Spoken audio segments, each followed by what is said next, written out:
All right. Ambalamusiza nnyo banyabo ne basebo. Abalangira n'abambejja basava ne banava. Kansubiri nti muli bulungi. Mujye bali kujja mutuusaako engalo. Buli omu gy'asinzidde okuwuliriza. Amannya mugabanyi nze Lumbuye Fred Chemical Ali. Kansubiri nti muli bulungi. Abakatuuka mwe namba lamusizza buli atuuka tegeeza munno nti omukulu atumbudde. Twasazeewo tuyite ku mukutu guno ogwokubiri olw'ensonga nti guli omukutu gwandibadde gufunamu obuzibuzibu ngere mukimanyi nti babadde bagezaako nnyo gukwatamu n'ensalawo at least nkozese guno omukutu omupya tusobole okuba nga tulabagana bulungi nnyo. Kansubiri nti muli bulungi. Tubulanganya ebbanga libadde ddene olw'ebizibu ebyagaana wanyinda okweggala y'ensonga lwaki mbadde mbabuzeeko. Mwenna ebizibu by'ogamu mwabimanya ebyantuukako era ne mulwana obwezingira okulaba nti nkola ki nfuna eddembe lyange. So nno ebigere bino era kyekindeese nzije tuwayeemu tukwaze emboozi nga Mukama embezi wange mugenda kunyumirwa shya leero yakawungezi ka leero. Kyemulina okukola kiri kimu, buli omu ategeeze omuntu we nti omukulu atumbudde. Kyekyo kyokka. Era kansooke ndowooza mbaweemu eddakiika emu 2-3 buli omu nga bwe yeeteekateeka then tulabe ki ekiddako.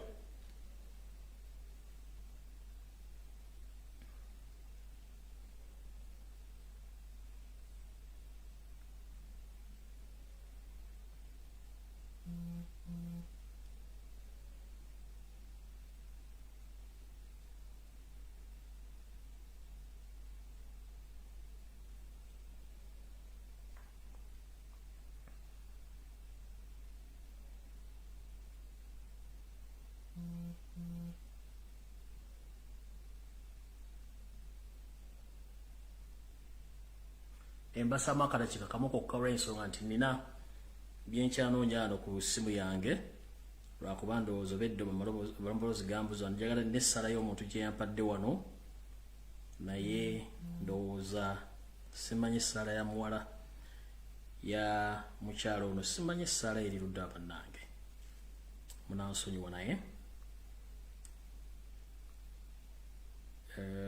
kyaginoonya wano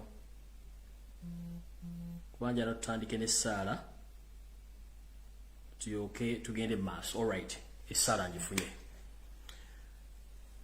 nga sinatandika program wadde obabuuzaako njagala ntwala omukisa guno okutandika n'okusaba o programu eno nga nsaba Mukama atukulembere mu ssaala eno ey'omwana ayagala struggle omwana omuto mu myaka asobodde otuwa essala njala mugiwulirize tulyoke tutandike bulungi buli omu wowembeko wooli osobole okuwuliza essaala eno ey'omwana omuto ayagala enkyukakyuka ate nga naye alaba ensinga bw'etambula. Essaala eno etambula bw'eti: Mukama nkusaba owulize essaala y'omwana ono nga asabira ne Uganda wepo n'abakulembeze bafunemu okutegeera n'okumanya ki ekirina okukolebwa.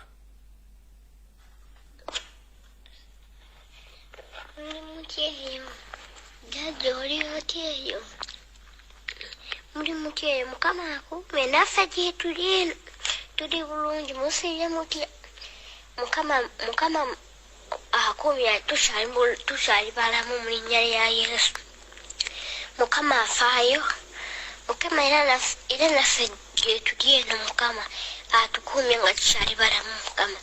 Tisha waffe oli otya oli bulungi Mukama akuwe ekisa Mukama akume era akuseeko obukuumi bwe.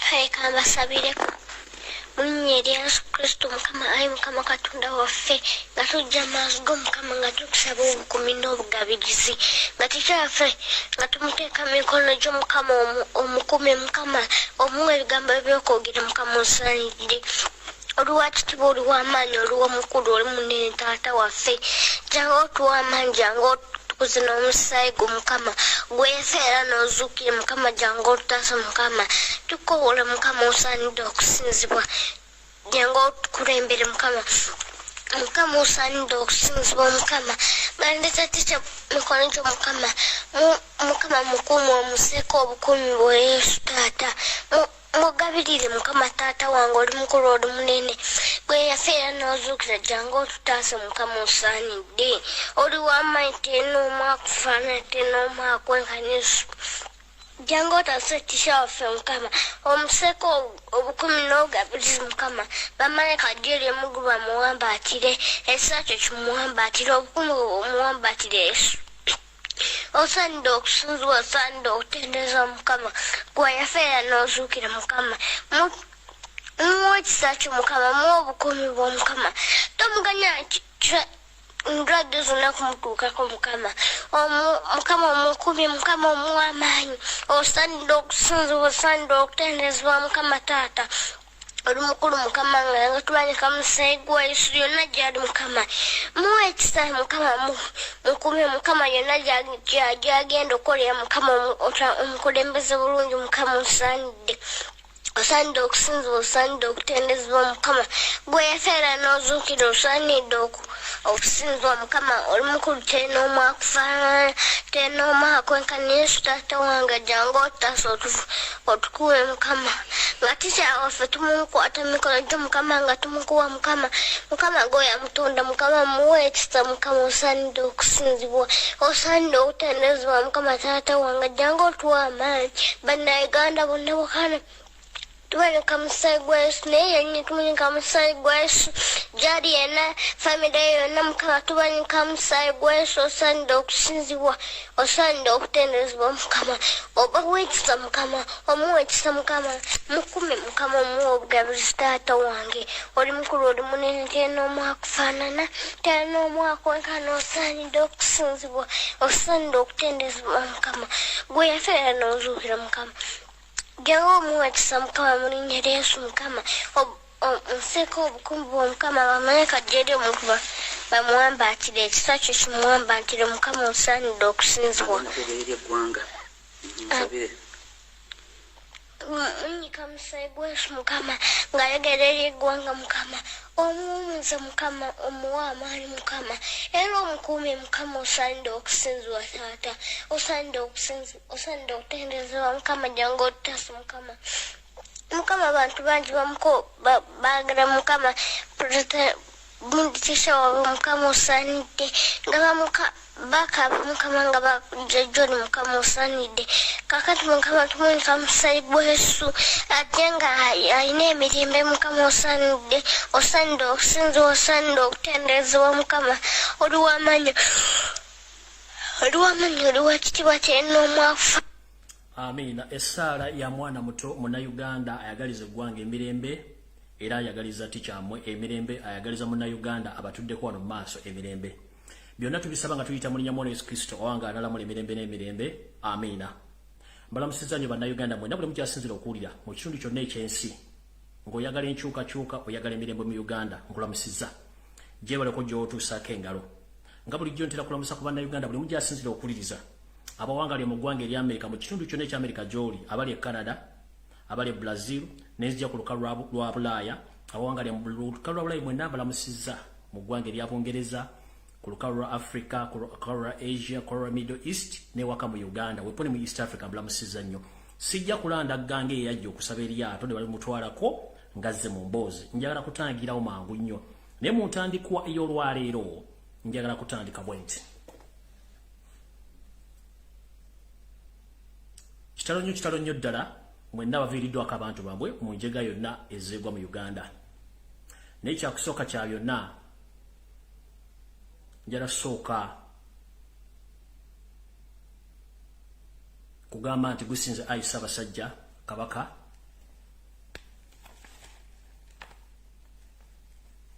ekyokusalira kwa Namasole Margaret Nagawa Siwoza yaseeredde ennaku 2 emabega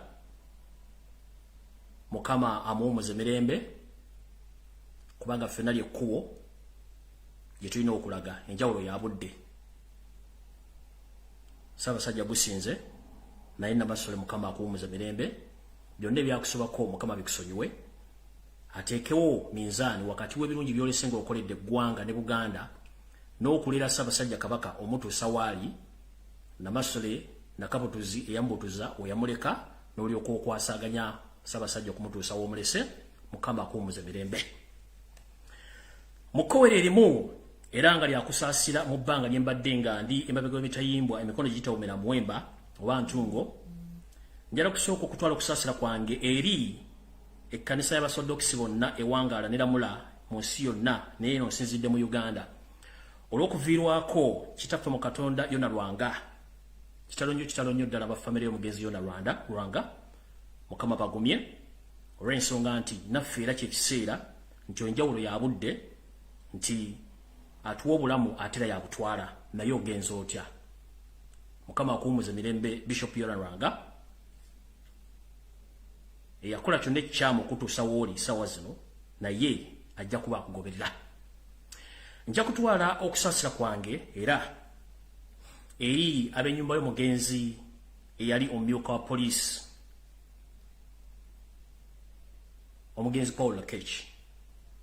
Kitalo nnyo ddala olw'okuviirwako omwana enzala ya Uganda abadde aweereza eggwanga newankubadde nti awadde abaweereza gavumenti yabamusibira mu bbwa. Kitalo nnyo ddala. Mukama amuwumuze mirembe era n'ab'enjuye Mukama bagumye n'abantu mu Northern Uganda mwenna Mukama bagumye olw'okuviirwako mutabani wammwe omwana wammwe. Then enkola y'emu olw'okuba nti zisisosola oba oli mu gavumenti kasita oba ng'osigala munna Uganda.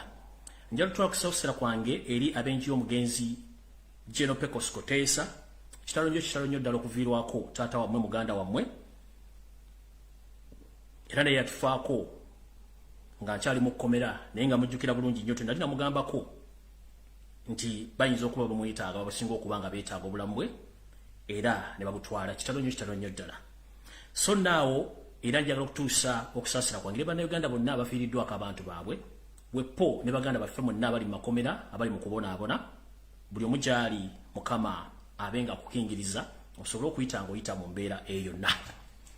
Awo nno bwe mmala okunyololwamu n'abantu bonna bwepo n'okusasira Ssaabasajja Kabaka olw'okuviirwako maama erikkowe ne ndiwummuza. Ngenze mu kkowe eryokubiri. Njala tutwala mukisa guno okwebaza bannayuganda mwenna buli mujje muwangalira mu nsi yonna nga saawuddeemu gwani nti mwebale nnyo mwebalire ddala olw'obuvunaanyizibwa n'obuvumu bwe mwalaga nga nkwatiddwa nga nnumbiddwa n'entwalibwa abatamanya ŋŋamba gye bantwala okuntereka okumala emyezi 3 weddu. Njala okwebaza emirimu gye mwakola egyansobozesa okuba nti nakati wano wendi ndiwo olwa buyinza bwa Katonda nammwe bannayuganda. Buli omu eyakola kye yakola okusinziira mu nsi wali beebazizza. Abeekalakaasa okwetoola ensi yonna sigenda kumenya linnya lya muntu oba lya gundi wabula buli eyali group leader nammwe mwenna abaatwala obudde okwekalakaasa bannaye Mukama wonna we mwajja abaddizeemu balinyo mubalire ddala buli nsi we mwali. Bwe nva mu kkowe eryo nja kwebaza bannayuganda mwenna abaakwata mu ndyanga ne musolooza obuuma obwasobola okukola emirimu gye bwakola mwebale nnyo mwebalire ddala. Era mbategeeza nti ekyo kye mwakola kyali kikola kya buzira nnyo. Nzaani gwe mwassamu obwesige okuba nti mundwanira eddembe lyange ne mukwata mu nsawo ne muggyamu obuuma obwo.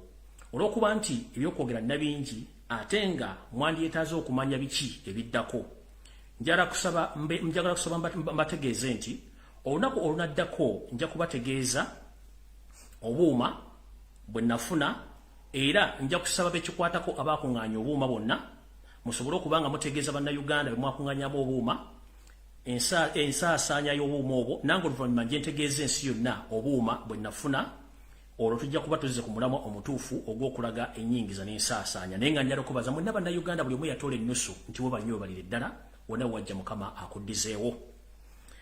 Awo nno nga nvuddewo njala kwebaza omukulembeze wa National Unity Platform omukulu Robert Kyagulanyi Ssentamu we bannyo balire ddala ssebo mukama wange olw'okutwala obuvunaanyizibwa bwepo n'abakulembeze ab'ekibiina kya NUP ne bambe ba Parliament. Naye akensuso nja kwebaza nnyo abantu bano wammanga. Nja kwebaza omukulu akiikira ekitundu kya Kyaddondo omukulu amanyiddwa nga Honorable Nkonyingi Muwada. Taata njala okwebaza ekyensuso nti watambula n'otindigga engendo okuva ewaffe e Kyaddondo n'ojja mu butuluuki okuba nti onoonya omusajja gwe sirowooza nti yali akukwatako nnyo olw'okuba nti olina omutima gwa Uganda n'otindigga olugendo wabala nnyo balire ddala. bano benjogera batuukira ddala ku kkomera we nali era baatwala obuvunaanyizibwa. Onali bonku nnyingi tojjanga okwo waziika wamala. Njala okubaza muganda waffe lawyer oba counsel Anthony Wameri watuuka ku ttaka newankubadde wafunamu obuzibuzibu n'otasobola kutuuka we nali olw'okuba nti wali mukosefu n'osobola okuddayo webale nnyo webalire ddala ssebo. Era nkusaasira obulimu bw'oyitamu osobola obbusuuka. Njala okwebaza muganda wange Patrick Aketo munago muyita Pato muganda wange tojjanga okwo okoze omulimu gw'amaanyi nnyo okuba nti obadde mu biseera byonna ate nga ebiseera byobaddeyo si byangu nnyo n'osobola okuba nga wayita mu njege eyo. Abantu abamu sigenda kwogera mannya gammwe olw'ebyokwerinda olw'okuba nti mulimu abantu abasalwa nga ne bw'oyogera erinnya lye tajja kusalwa. Naye nga abantu mwenna bakola omulimu gw'okutuuka ku ground mbebaza nnyo. Amannya agamu nga sirikidwa ensonga nti abantu abamu security yammwe si nnungi naye ffe abaasalawo era amannya asobola okugoogera. Njala okubaza omukyala gwe bayita Shakira. Amumanyira Shakira naye nze mumanyi nga Shakira Azati. Tuwangale nano mu ggwanga erya Butuluki mu kibuga Istanbul. Mukyala ono Shakira yalaga obuvunaanyizibwa bannayuganda bonna bakungaanira mu kibuga Istanbul omu ttake. N'atindigga olugendo naye okujja okundaba wankubadde teyafuna access kundaba naye nategeezebwa nti waliwo omukyala munnayuganda era ekakasa ku kkomera ne ku poliisi ez'enjawulo. Mukyala Shakira Azati wonna wooli mwannyinaze webale nnyo webalire ddala okutwala obuvunaanyizibwa na buli kimu kyonna kye wakola webale nnyo webalire ddala. Abalala sigenda kwogera mannya gammwe naye mwetegedde olw'ebyokwerinda mwebale nnyo omulimu ogw'amaanyi gwe mwakola olw'okuba nti mwanwaniriza. Wano njagala kuzzaako okwebaza bannayuganda mwenna nga sisosodde mwebale nnyo mwebalire ddala. Si kyangu okuba nti mwayimirira mu kaseera akazibu bwe katyo naye mwebale nnyo mwebalire ddala. Nja kwebaza bannayuganda bannange mwenna bwe tukola omulimu gw'okwogera ba bloggers mwenna mwebale nnyo mwebalire ddala abaalwana. Sigenda kumenya mannya naye mwebale nnyo mwebalire ddala abaalwana. Mu kino mwakola omulimu gw'amaanyi nnyo weppole bannayuganda abeekalakaasa okwetoola ensi yonna nti omulanga gwammwe oba enduulu zammwe zaakola ky'amaanyi nnyo n'okusinga amateeka bwe gandikoze. Kubanga mwatabaala buli mutimbagano gwonna ne mugenda ku embassy zonna bannange mwebale nnyo. Sisobola kwebaza Ssekinnoomu okuggyako bebaza Lufaaya mwenna mwebale nnyo mwebalire ddala. Mwe temanyi kye bayita freedom of speech, freedom of expression tekitegeeza. Kitegeeza ebintu bingi nnyo nti n'omuntu eyandibadde tategeera ki ky'ogamba akitegeera. So njala kwebaza bannayuganda mwenna abaasobola okwekalakaasa. Ekyokubiri nga nnaasala okugera ku kiggula luggi ba bloggers banne bwe tukola omulimu gwe gumu. Buli muntu yalina obulumi obw'enjawulo okulaba nti Lumbuye afuna obwenkanya n'okumanyibwa wawaali. Kituufu nnyo. Era buli muntu yalina obulimu bwa njawulo mu sekita mwe yali. Era buli muntu yali akola ekisaanidde okulaba nti Lumbuye ono afuna obwenkanya era ava gy'ali asobola okukola ki? Asobola okuba nga ateebwa. Mu kyo twafuna miscommunication oba mwafuna miscommunication ne mistrust ne misinformation. Ebintu bisatu byaleeta obuzibu. Ba bloggers baganda bange mwenna abaavaayo ne mutandika okulima empindi ku bannayuganda abamu abaalaga obwetaavu mu kuba nti baali bannoonya bwe baali bantadde nti njagala basaba bannaaye bwe mubanga mugenda okutandika okulwana oba okuvuma omuntu yenna musookanga ne mwetegereza omuntu gwe musalako ebigambo. Njagala bagamba nti ebigambo bye mwayogera byali bingi nnyo olw'okuba nti twali mu bulumi ffenna nga mulumibwa n'ebigambo ebimu tebyali bituufu era abantu bwe mwakonjera. Njagala kubasaba nti bwe muba musobodde okudda mu bokisi mu beetondere baali bantu batuufu n'omulimu baali bakola mutuufu lwakuba nti waliwo miscommunication ne mistrust mu nkola ey'okunoonya Lumbuye. Naye nga njagala okubategeeza nti abantu abo tebalina musango. Mwafuna bufunyi miscommunication, misinformation ne mistrust. Era ba bloggers bannaye mwenna mbasaba n'obuwombeefu nti tukole ekintu kye kimu olw'okuba nti tuli ffenna bannayuganda twagala enkulaakulana twagala enkyukakyuka. Buli muntu nsaba eyakola ensobi n'avuma omuntu gwe yavuma ku lwange bannaye nsaba buli omu asonyiwe munne kubanga tuli bantu tusobya. Kuba nkimanyi abantu bangi nnyo baavumibwa olw'okuba nze olw'okuba ani naye obutakkaanya bubeerawo naye tubumalawo tutya. Obutakkaanya bubeerawo tubumalawo tutya. Tulina kuteesa na kumanya kyekituufu. Tugamba nti obulimba bukeera nnyo naye amazima ge gasooka mu maaso bwe kityo bwe kiri. Obulimba bwali bungi mu kukwatibwa kwange oba mu bizibu byange naye ate amazima ne gavaayo ate gakyavaayo. Mu ekyo ngenda kusalawo mbagambe nti buli muntu yenna eyafuna information enkyamu ne mutandika ne mwevuma ne mukola mutya bannaye nsaba mu nsonyi okubanga yali nze yaleeta obuzibu naye ng'ekintu kiri nti ba bloggers banaye mwene bwe tukola omulimu gw'okwogerera eggwanga n'okwagala enkyukakyuka twetegereze nga tetunnagenda ku kintu kyonna kuwalampa muntu kumwogerako bigambo bikyamu kikolwa kikyamu nnyo era nno kowa nga ndivuddemu nga nfundikira njagala kugamba bwe nti ebigambo bingi ebyayogerwa okwetoola ensi yonna mu gavumenti ya wakati mu bantu abakolera gavumenti ba bloggers abakolera gavumenti abali bekwese nti bakolera enkyukakyuka kumbe nabo bambega bantu bangi nnyo n'abali gyali mikwano gyange abayogera ebigambo bingi ekyo si ekizibu kiriwo ekiti nze nno sina muntu gwe ngenda kulumba dde okuvuma wadde okunenya ndi munnayuganda ayagala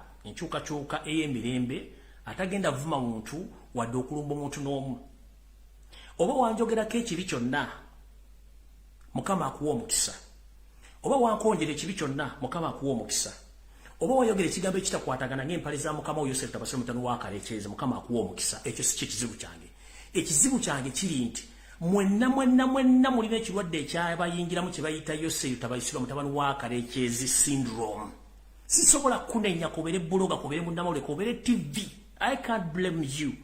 The only person whom I'm going to blame is Yoseri Lotabayisirwa, the son of Karekezi. He's becoming infectious to all Ugandans, whereby he bribes each and every person so that they can forget about their nation. So sigenda baninya ngenda kulinya Museveni kyekirwadde ekingide buli munnayuganda yenna omwerabiza okwagala ensi ye. Era temusuubira nti nnabbologa bwe ngenda okulumba, temusuubira nna TV ge ngenda okuvuma, temusuubira nti nnamawulire ge ngenda okuvuma, oba omuntu yenna eyajogera kibi. No, obuzibu si bwammwe. Ekizibu ekirwadde kye bayita Yosefu tabasira mutano wa Kalekezi kyekirwadde ekirumi bannayuganda mwenna. Ekirwadde kijja genda nga tufunye gundi, tufunye ejjaabu yaakyo, tugikuba ekirwadde kiva mujja sigala tuli bannayuganda tugenda sigalawo mufekka. Naye kyekirwadde nga kikoze kigenze kati sina gwe ngenda kunenya okujjako bagamba nti mulowooze emirundi ebiri ensi Uganda etusinga ffenna nange kennyini ensi Uganda ensinga Museveni ensi ekusinga TV z'omu Uganda ensi ebasinga abaatusookawo singa bakolanga ebitukola singa ensi teriiwo kale n'olwekyo mwenna bannayuganda sina gwe ngenda kunenya eyakola ensobi eyasasulibwa ovumera ombuye okole buli kimu ekikyamu Mukama akuwa ky'osinga okwagala naye lowooza nnyo nga tonnava mu nsi yo obusente obwo bakuwa ze zimu ku ssente z'omuwa omusolo ezisasulibwa n'olw'ensonga eyo sigenda banenya ngenda kunenya omuntu waku Museveni kyekizibu kya Uganda so si babbuloga si bannamawulire si aba social media oba bannayuganda basekinnoomu ekizibu kya Museveni yendwadde eri mu bannayuganda ebatuusizza okuba tebakyasobola kwerowooleza okujjako kulowooza nti buli mwaka atemu ekyo kyakole ki ekyanguwa so ekyo bwe ngenda okikomya ngenze ku kiggula lugi kyaleero era mbatumiddeko mwena abadde bamisinga ekiggula lugi nti nkomye obuto okubaweereza era ekiggula lugi ngenda kibawa buli lunaku oba buli lunaku lwebansobodde okuggyibwa amawulire ntandise bwe nti kiggula lugi kyaleero nga bulijjo bwe ngamba Yosefu tabasire mutano wa Kalekezi nti wandikola ekintu okulumya omuntu n'owunzika ng'oyambe muyambe ekkiriza enswaswa etayanula yereega engalabi mukulu okoze effujjo lingi nnyo mu Uganda naye tugamba nti enkima gyekoma okulinnya omuti gyekoma okwolesa obwerere bwayo oba buli maawa mukulu ekigambo ky'okutta bannayuganda n'okubuzaabuza okuwa amawulire amafu kikyamu nnyo nze wayagalira ddala okwagala okunguleta mu Uganda era n'okola amawulire mangi nnyo which sigenda kunenya muntu yina nga mbagambye era muganda wange Okeroliemu nkulamusizza nnyo webali emirimu gy'okola n'abakulembeze bonna bali mu bitongole by'eddembe mubali nnyo emirimu gye mukola sigenda banenya ababulidde ekirwadde bakiyita Yosefu tabasire mutano wa Kalekezi kyekirwadde ekibaluma sina gwe ngenda kuvuma dde okunenya wabula ekirwadde bakiyitaani Museveni mukulu Okeroliemu bakozesa ensobi gye wakola ogimanyi n'abantu abalala naye nze ebigambo byenjogera bikukakatako era bikwata ne ku bazzukulu bo Museveni kyekizibu kya Uganda era kyekiba ekizibu bw'olabanga sitaani yeesitukidde okukwata mu lugo kiba kitegeeza baatumi baweddeyo kati ngenda basa mwena bannayuganda ensi tetwemazaamu kubanga abaatusookawo baagirimu naffe tugenda givaamu n'abala bajje nkiddamu abaatusookawo baagivaamu naye n'abagenda okudda bagenda givaamu so saagala Museveni agenda okuvaawo enkya atwawukanye ffe bannayuganda kubanga tukyaliwo nnyo abaana baffe we bali mwe munaalowooza nti okulya obusente obusiddiiki kyekigenda okutwala kyekigenda okwongeza eggwanga mu maaso kikyamu. So Museveni njagala kugamba ekigambo kimu. Ensengeri gy'ogitwalamu okutta abantu gwe wandirowooza nti oli wa kitalo nnyo nga gwe b'olowooza naye twali tulabye abanene emirembe engalo. Mukulu abantu abali bategeera wafudde abasiru.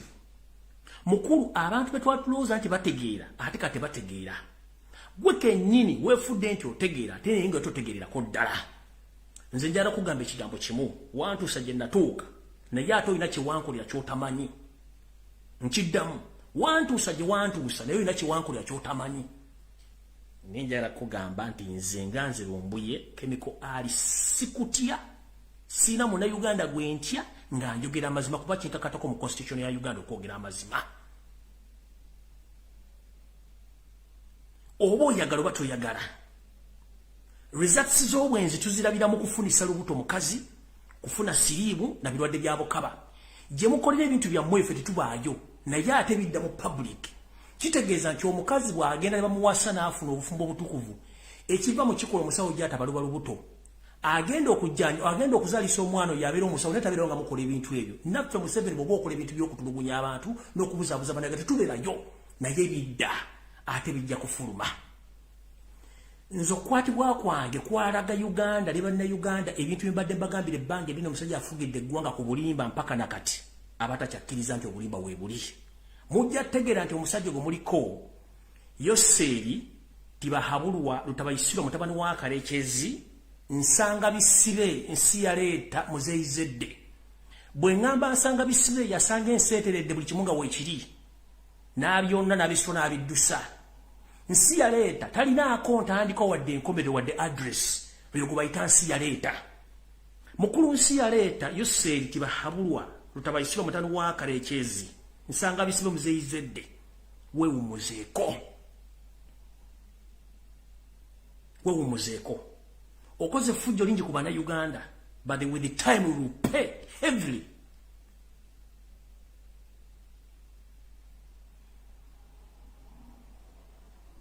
Guwandirowooza nti gwosinga okutegeera mu si gwosinga okutegeera.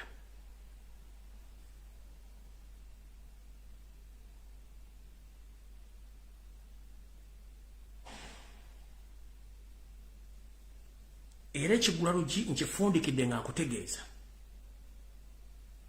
Mukulu nsi yaleeta nsanga bisibe muzeyizedde wumuzengala bikolera. Amazima gakaawa naye ojja kumanya amazima. Kati awo nvuddewo olw'okuba nti obudde nda butono ate abantu bamugenda kukola njagala okusookera ddala obategeeza. Sirina kintu kyensobola basasula mu nsi okujjako kusigala nga nkola omulimu guli gwennyini gwe mbadde nkola okubawa information era nyikyambuza bulungi nnyo nga mugitegeera. Kyensigala nga nkola kyekintu kyenyinza obbasasulamu kyokka.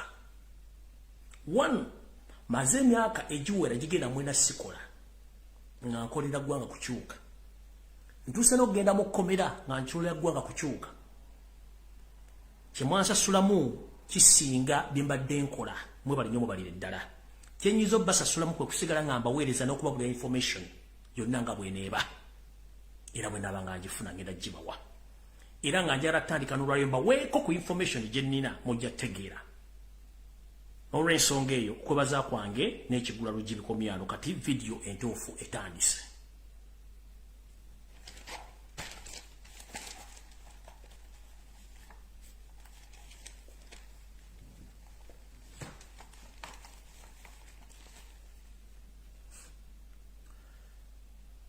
Abagala okumanya bwe nakwatibwa ejja kuba story endala era njagibwa mu butuufu bwayo. Essaawa zino olw'okuba nti tukyali mu kooti ebintu ebikyatambula nga mumanyi nti mateeka nti omusango togwogerako nga gukyali mu kooti. Na wano bwe kiri era ekyo kyo mbasuubiza nja kugubawa era mbabuulira engeri gye bankwatamu na buli kimu. Naye mbagambye buli muntu yenna eyankolako effujjo nga munnayuganda munnange sigenda kuvuma sina kye ngenda kukola. Ensi ejja balamuza kisa. Nze gwe mpalana era gwe mmanyi nti yakola ebintu bino Yosef Tabase mutani wa Kalekezi. Naye babbulaaza mmwe ne basisita mwekuba emitima. Tunuulire ensi Uganda n'ensi endala ezigyetoolodde olyoka olumbe Lumbuye omutumbe ekyoyagala omuvume otuuke n'okumulyamu olukwe. Tunuulira ensi Uganda kyekikulu. Ntandise bwenti.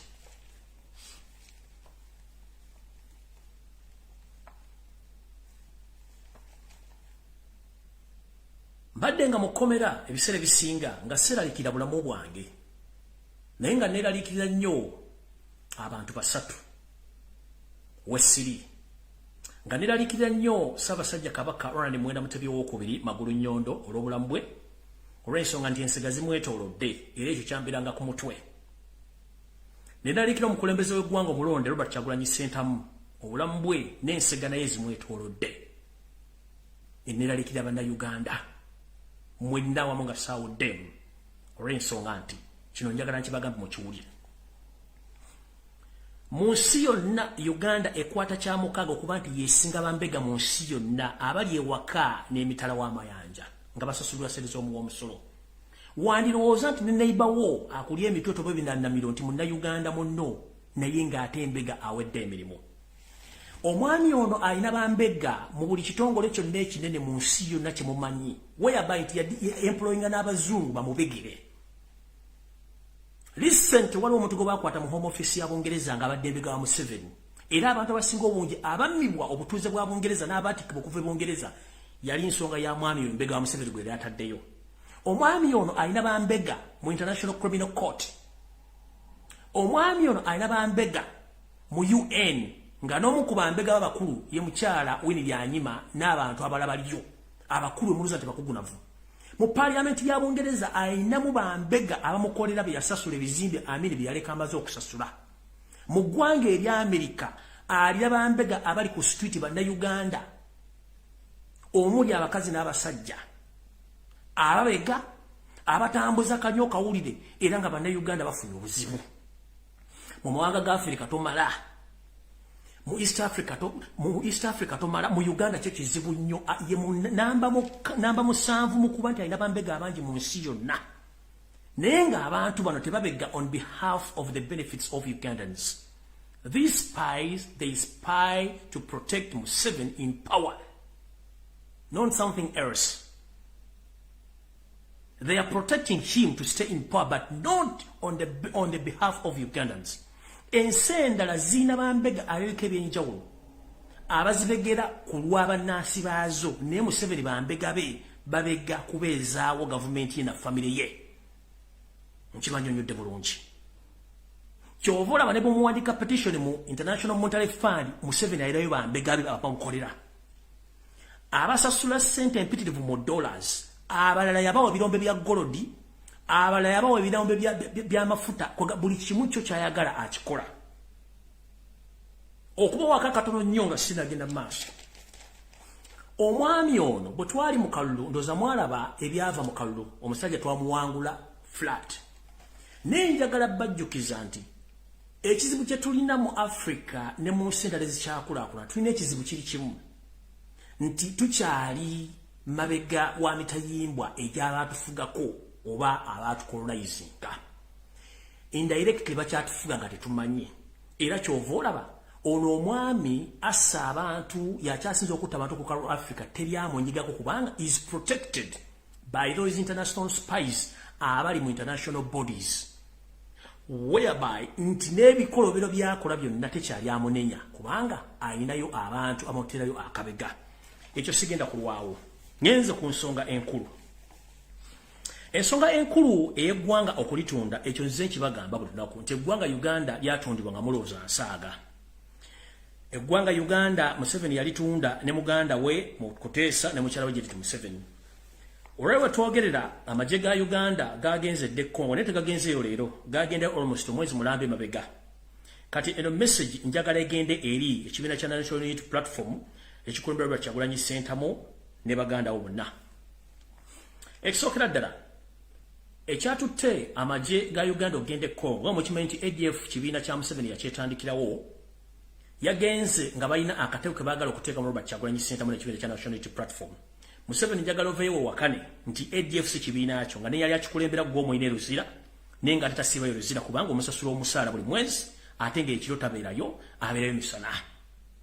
ADF tebangayo bali basirikale bogo bakozesa wagenze Congo still nomenya constitution nga tobuziza parliament ile kyo wakikoze kubanga amaje wagenze okwogera nti bajja bakola formal information mu parliament already nga amaje gagenze de Congo amaje ga sadas abantu banasi ba Congo okubula bamala mu kitundu wagenze kimenya mateeka wakutte omudiri gw'ensimbi n'ogusasula ekitongole ekyensi yonna ekyamawuli kibayita Al Jazeera okuva wiki ewedde osindikayo abasajja bo abali ku international level okutandika ku campaigningira era Al Jazeera mu nsi yonna yezanya amawulire go muno wataddewo no assemblinga omukulu Andrew Mwenda mukoddomiwo no assemblinga Jim Hwezi oneye mfanfeewo no assemblinga n'abayaye abazungu abali mu East Africa naddala mu Kenya okuba nti batandika okwogerera n'okufuula ennimi ku lukalu lwa Uganda nga boogera ku mitimbagano egy'amawulire ag'ensi yonna okusinda Al Jazeera wetwogera Al Jazeera yezanya amawulire go mu nsi yonna olw'okuba nti ssente mwazisasudde okuba nti muzabuzabuza na Uganda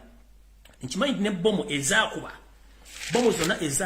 zonna wali ntegeke nga iso ne ssemu ebakola omulimu guno ekyo tukimanyi bulungi nnyo so mukulu Robert Kyagulanyi Ssentamu uliza message eno omukulu ono yasindise amaje Congo waliwo mission eyokuba nti baagala kukwatirayo abasirambi betegekedde bennyini bakuba amasasi bakuba amasasi ng'abantu bano balina attires balina ne ballet ez'okumutwe balina ne membership za nope za card nga zisayiningiddwako gwe Kenyini Robert Kyagulanyi Ssentamu nti go azibawa bagenda bakuŋŋaanya bakuba amasasi bayite ebitongole by'amawulire binene omuli Al Jazeera omuli CNN ne BBC bakavalinga abantu abo nga balina identifications ezo ne attires eza nupu bakite ku mutimbagano gw'ensi yonna kikonfirm Robert Kyagulanyi Ssentamu gobadde sponsoringa abayeekera ba ADF era kino already bakiteeseteese kyatusa amagye gane Congo n'ebigendwa bye bibira kubanga jjukira parliament yayise ensimbi okola oluguudo e Congo terukolebwanga kubanga talina buvunaanyizibwa talina ndagano gye basaninga ne Congo ogenda kukola nguudo ezo so olw'ensonga eyo njagala bategeeza ekintu kino mukimanye abasajja bano balina olukolezi ky'embaga Museveni yafuga eggwanga erya Burundi to remind you Museveni yafuga eggwanga erya Rwanda to remind you Museveni yafuga South Sudan to remind you Museveni yafuga Congo Museveni yafuga Central African Republic ne wankubadde mulabaye abakulembeze abafuga kati kino kanti bajjukize mujjukira omugenzi Laurent Desire Kabila omusajja yali awangalire makindye Museveni amukwase emmundu n'essimbi ez'omuwa omusolo n'agenda nalumba eggwanga lya Congo ne bakuba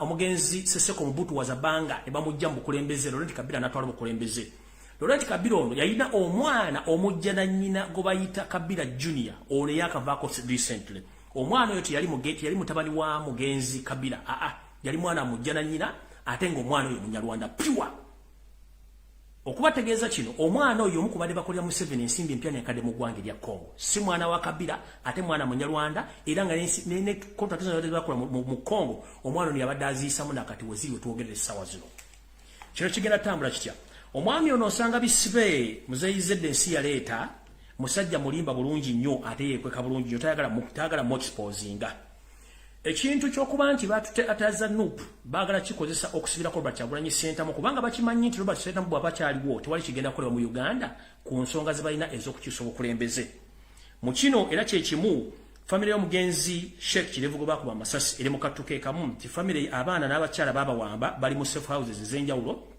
nekinasabye okuma nti bali mu safe house y'e Makindye mu military barracks bali mu batulugunya n'okubakkiriza okwogera nti Sheikh Kirevu era akolagana Robert Kyagulanyi Ssentamu era Robert Kyagulanyi Ssentamu yajjanga mu maka ga Sheikh Kirevu ne babaako emboozi bayisinganya n'ensimbi olw'okuba nti nga Museveni bamukyala agambe nti Sheikh Kirevu yalina enkolagana Robert Kyagulanyi Ssentamu era nga n'ensimbi ezimu ezaddukanya nga emirimu gya ADF Kyagulanyi yazireetanga naye omukyala olwo n'abaana bakyakalambidde so omuwani muwulira ebintu ng'ebyo temwewuunya nti biki ebibaddewo ebinaava e Congo mujja biwulira buli kintu kyonna ekyekwasibwako nti mulabye omuntu nga bamukutte oba bamutte ng'alina kaadi ya nuupu n'ebyambalo bya nuupu temubuuza ani abirimu iso SSMY n'ekitongole eky'amagye ekya Museveni kimukuumira ekya SFC so yensonga eyatutte omukulu Museveni wansi mu Congo ayagala kujjayo results eziraga Robert Kyagulanyi Ssentamu yabadde aduumira ekibinja kya ADF in disguise ninga akimanyi bulungi nnyo nti ye kennyini yali babega wa kintu kino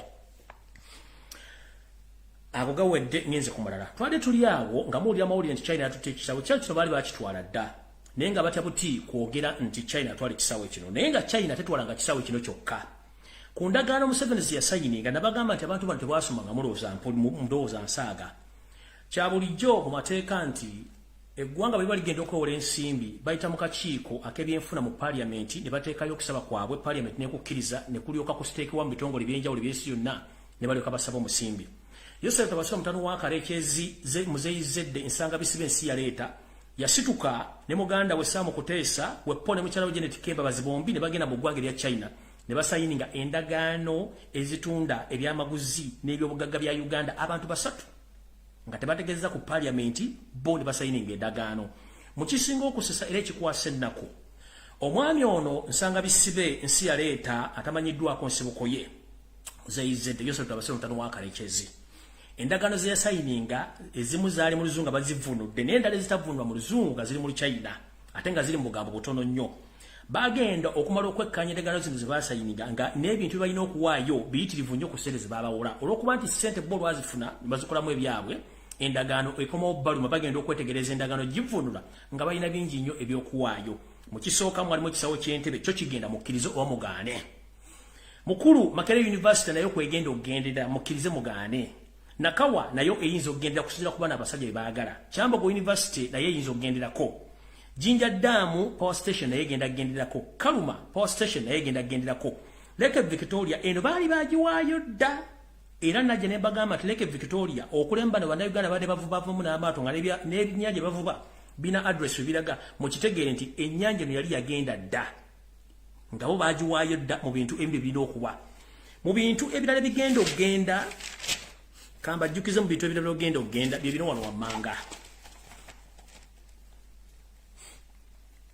nga baagala okuza ssente zaabwe Lake Victoria njibagambye Entebbe Airport njibagambye Kaluma Falls Kaluma Dam njibagambye ekisinga okusesa nno abaami bano abachina bajinguwongu changuwongu baagala border posts B ezisinga okuyingiza ssente mu Uganda border post kuno kuliko Busiya kuliko ne Maraba nayo kweri border bazaagala zikontrolinga okuba nti omusolo gwonna oguyingizibwa mu ggwanga nga guva ku borders ebbiri baagala ogukontrolinga mukiwulidde bulungi n'ebitundu ebirala baagala ettaka ly'ekayunga nenga possible baagala Bbaale baagala ne Kalamojja okuba nti okumalayo ensimbi zaabwe mu ndagaano ezasooka baasayininga emyaka eta ne bagenda okwetegereza ng'emyaka giri 17 emyaka 15 gye balina okuba nti bali kavalinga ssente zaabwe yensonga lwaki ebintu bino Museveni byamutabuseeko nga tasobola bitegeera essaawa zino olw'ensonga nti yeekubya mizimu kati mwabagala okuprovinga information egyembawa nti n'ekiri Kalamojja kifumba mituko njagala balaga ebintu bino olwaleero bukyanga lubanga lwa mmindi Kalamojja ebyaddala yalumbibwa wala Bakalamojja bali mu kufa tebabalya ssente nti wali Omukalamojja ali mirembe 1 babatwalira amagye tanka ennyonyi babajjako mundu kyokka nga bukyanga Uganda ebeerawo Abakalamojja badde nga babeera ne mundu zaabwe ne balunda ente zaabwe ennaku zino bassa Bakalamojja abayitirivu nga bayita nti bayeekera abadde bategeka obuyeekera mu Kalamojja okubalaga nti bano bagenze ku luutinga Kalamojja gye nti bamuwa minisitule ya Kalamojja ogenda okunoonya ebirombe bya zaabu n'amayinja ag'omuwendo gwe tuyita mabo gali mu bitundu ki omulimu n'agukola n'amala ne bateekayo ba investor okubba amayinja gano n'okubba ebintu by'abantu we twogera Abakalamojja ente zaabwe Museveni n'ababbi be balala bazibbi bazimazeeyo nga ne vidiyo gye nasembye okufuna information eraga bweti bano abasajja okumanya si babbi balwadde ente z'Abakalamojja zonna bazimazeewo zizo baziga amagye ga UPDF gatwala ente z'abasajja Abakalamojja zizo UPDF ate nga balaalo bennyini bali mu UPDF mumutunde mulabe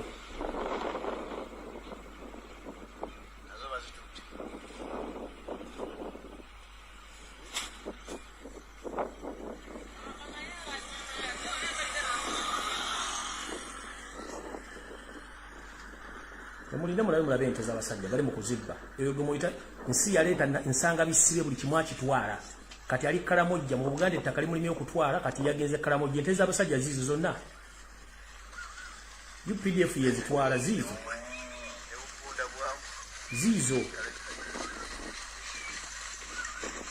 eyo SFC etwala ente z'Abakalamojja gaago magendo za mugalaba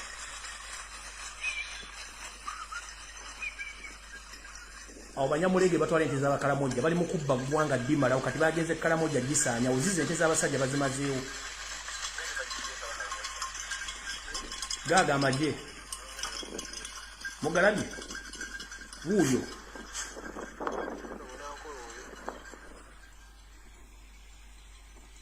ezente ziriawo kati Karamoja waliyo kituyita mabo amayinja gebbeeyi era nga tasobola gakyamako nago gaagano bagasimba bagatwala bagateeka mu container ne gatambula ensi yonna ne bagenda bagatunda kyokka gavumenti erina kyemanyi gaago oyo mabo ali Karamoja era kabaka ono ng'amwagala nnyo olw'obuweereza bwe omumbo bwanga bamwagala kubanga yali aweereza kyokka kabaka buli lwe yatambulanga n'omumbo wuuno nga banyumya omuvubuka agamba kabaka ti kabaka teweemulugunyanga mu maaso ga Katonda buli ekikutuukako kiba kituufu kubanga Katonda takola nsobi buli kyaleeta mu bulamu bwo kiba kituufu era kiyamba ggwe n'olwekyo buli mbeera yonna gyebalise Mukama oba masiga oba ssanyu sigala nga weebasa Katonda kabaka n'atunuulira omuvubuka ono nga bwe batambula ne banyuma ekyo kyamugamba buli mbeera yonna kabaka weebase Katonda kyokka lumu baali bagenze ku ttale nga bayigga enjiri nejja enjiri y'empisa ey'omunsiko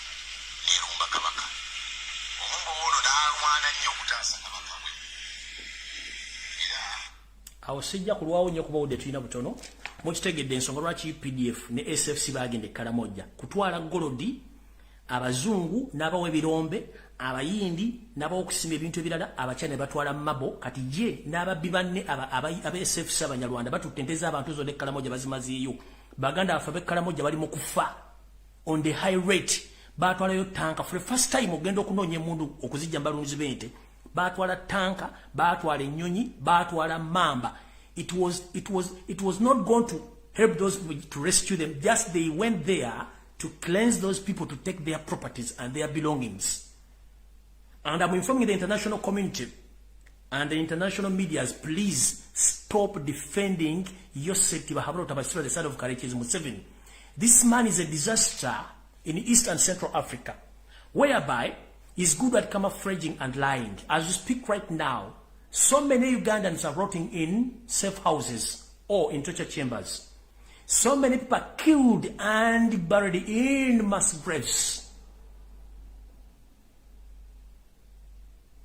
Right now, Europe and America, you are trying to protect Museveni, but if you don't wake up there in the morning and stop financing this gentleman, you continue to receive more refugees in your country. Not only in Uganda, but on the African continent, whereby this gentleman is becoming he's becoming a warlord. He's the one controlling Burundi, he's the one controlling Rwanda, Congo Brazzaville, Southern Sudan. Now it's happening in Ethiopia, coming in Somalia. He wants to destabilize Kenya too. And he's in good terms with Tanzania. So, I'm encouraging the international community, please, with a humble request, stop financing Museveni. He's becoming a deadly weapon in East and Central Africa. As we speak right now, there are so many Ugandans and so many Africans who are fleeing their countries due to the economic crisis, and people are running for their lives. So whoever financing Museveni, and this message go to the European unions, the British government, the United States of America, and other countries, stop financing Museveni. Because the more you finance this criminal, the more he keeps on killing people, the more he keeps on destabilizing Africa in general. If you think that I'm lying, please come on ground. You will witness. And I'm encouraging and I'm asking politely, European Union, the UK government, and the United States of America, please stop funding Museveni. Because the more you fund Museveni, the more he destabilizes the East and Central Africa, the more people flee their country, and the more people they seek refugee or asylum to your countries. So, in the simple terms, you are reaping what you sow. Because the more you support Museveni, the more he implements his programs, and the people who are found in those areas, most especially in East and Central Africa, they run out from their country to seek for refugee in other countries, mostly in Europe and America. So please stop. Stop. We are tired. Right now, Europe, right now as we speak right now, Europe is in a crisis of refugees from Arab countries. Not because those people, they don't love where they come from. They love their countries, but you, with your double standards, you sell weapons to those mafias in those countries, and they destabilize those countries. And those people, they can't wait. They have to run away from their countries. The same happens to Uganda. Every day, every time you sell weapons of mass destruction to Museveni, and he destabilizes the country, the more Ugandans flee their country to go to other countries to seek refuge. So please, European Union, the British government, the United States of America, please, I humbly asking you, please stop defending, supporting Yoweri Museveni, because he's becoming a terrorist or a problem in Eastern Central Africa. And if you don't stop him, don't regret for the outcomes. Because for him, he doesn't care the outcomes. He's free to do each and everything because he knows he deployed so many spies in international bodies like in UN, IMF, International Criminal Court. This gentleman, I think, is among the people who have the biggest number of spies on international levels. That's why so many Ugandans abroad, they are dying of poison, because he had deployed a lot of those people. He spends more money in destabilizing East Africa. Right now, I'm talking about East Africa, but soon or later, if you don't stop this gentleman, Africa is going to be messed up by this dictator, the bloodsucker. That is my message.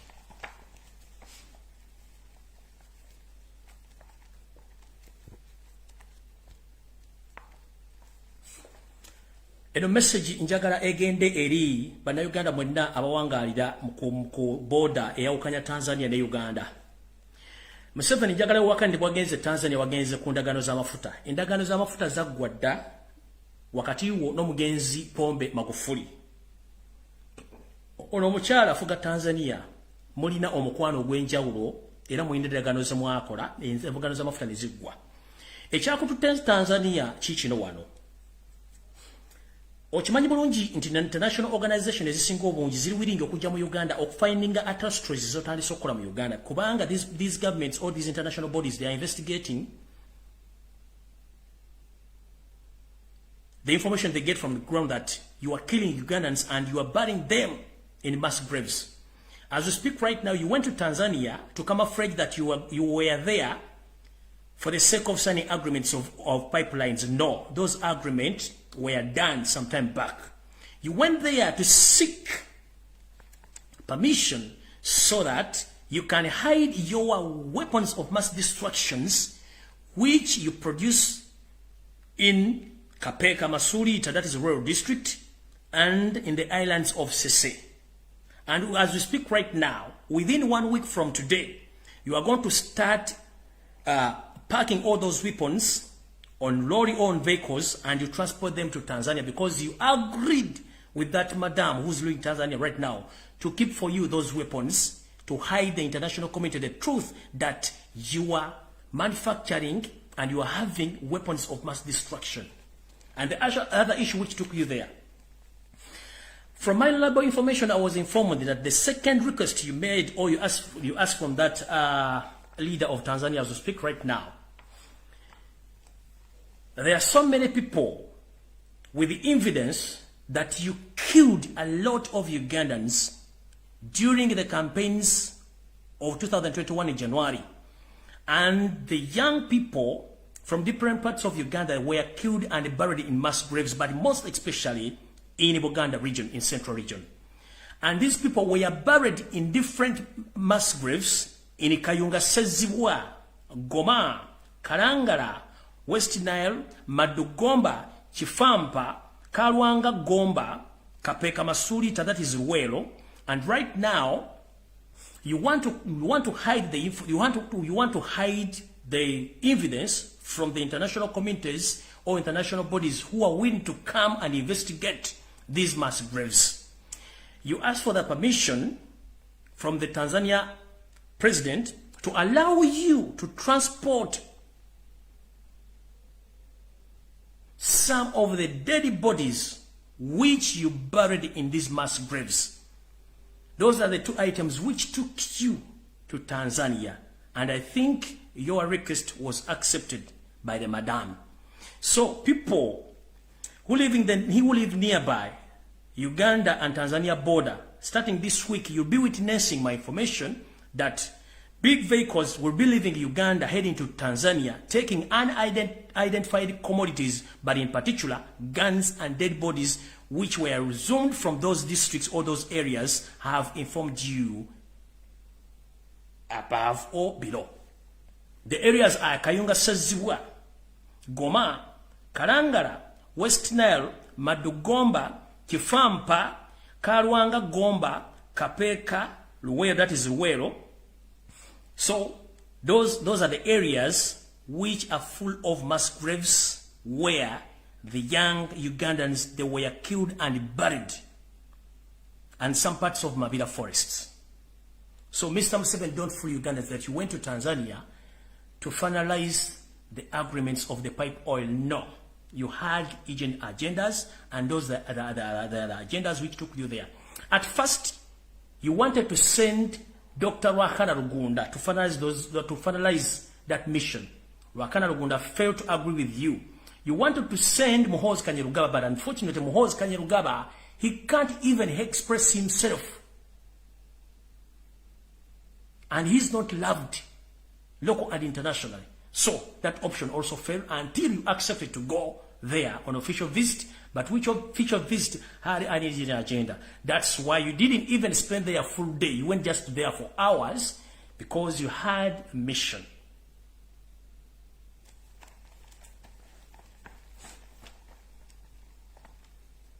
Security alerts.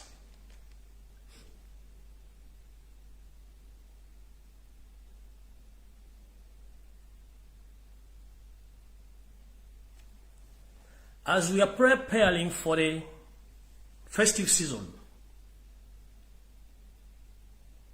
please, Ugandans, be very careful.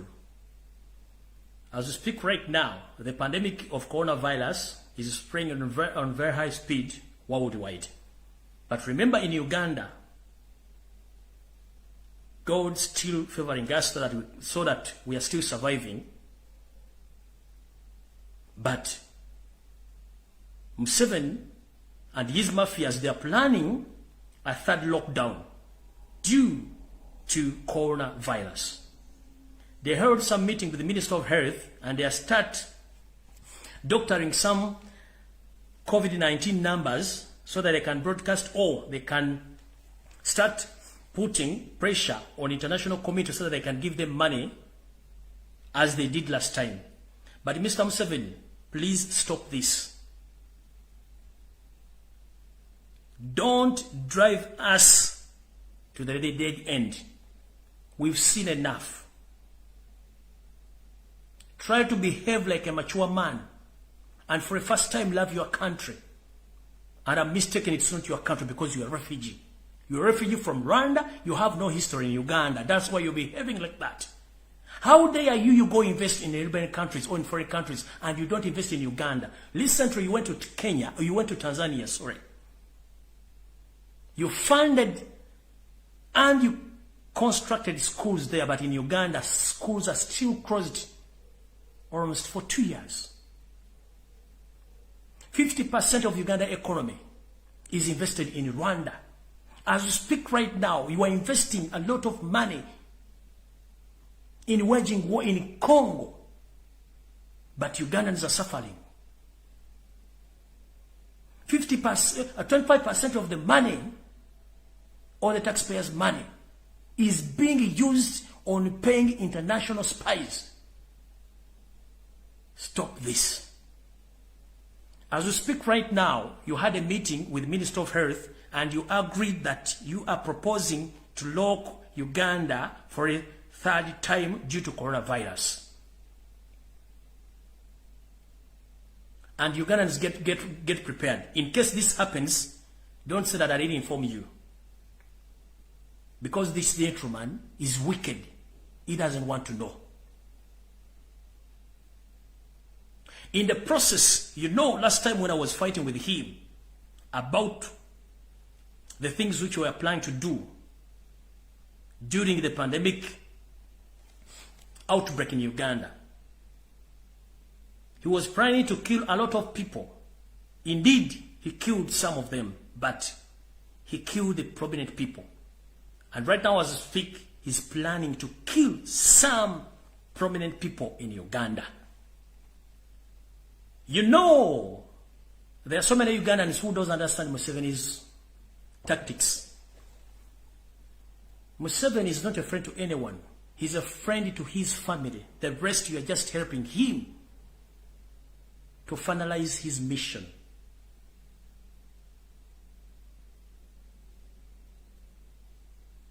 Even if he gives you a lot of money, at the end of the day, he's going to finish you. As we speak right now, Mr. Peter Elrelu, you were given orders 5 years back by Yosef Tibahaburo Tabaisirwa Nsanga bisibe muzeyizedde. You went to Renzulu kingdom, you massacred the Renzulu people on orders of Yosef Tabasirwa, the son of Karekezi. Many people lost their lives because you were ordered to do so.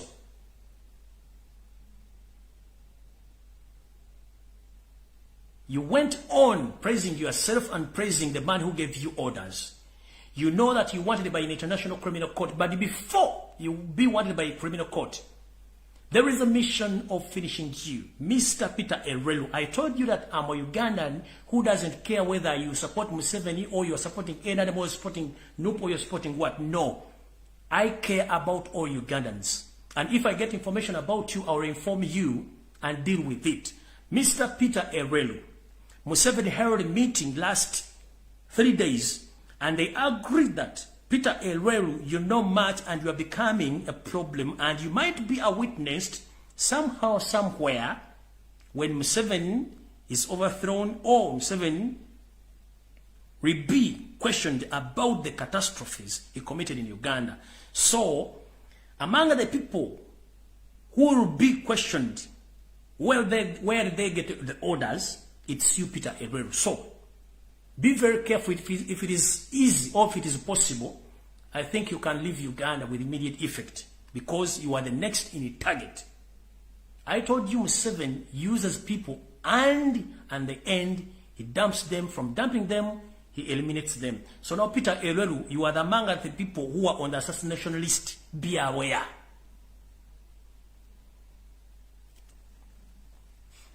Sam Engola, Mike Mukula, you are among the people who are listed who are going to be assassinated soon or later. Be aware.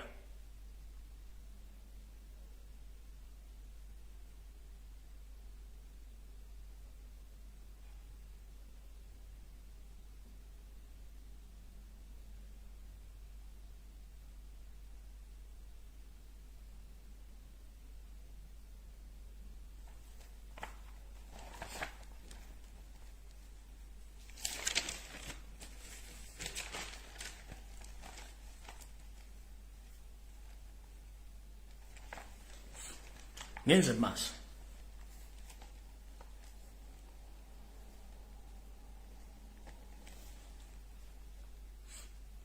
Mwenanga mukimanyi nti omwami ono Yosef Tabasirwa mutano wa Karekezi ye kennyini ebintu byakola tebikiriziganya na mateeka ga Uganda. Njala tegeeza Baganda baffe mwenna abalina obulwadde obwa mukenenya.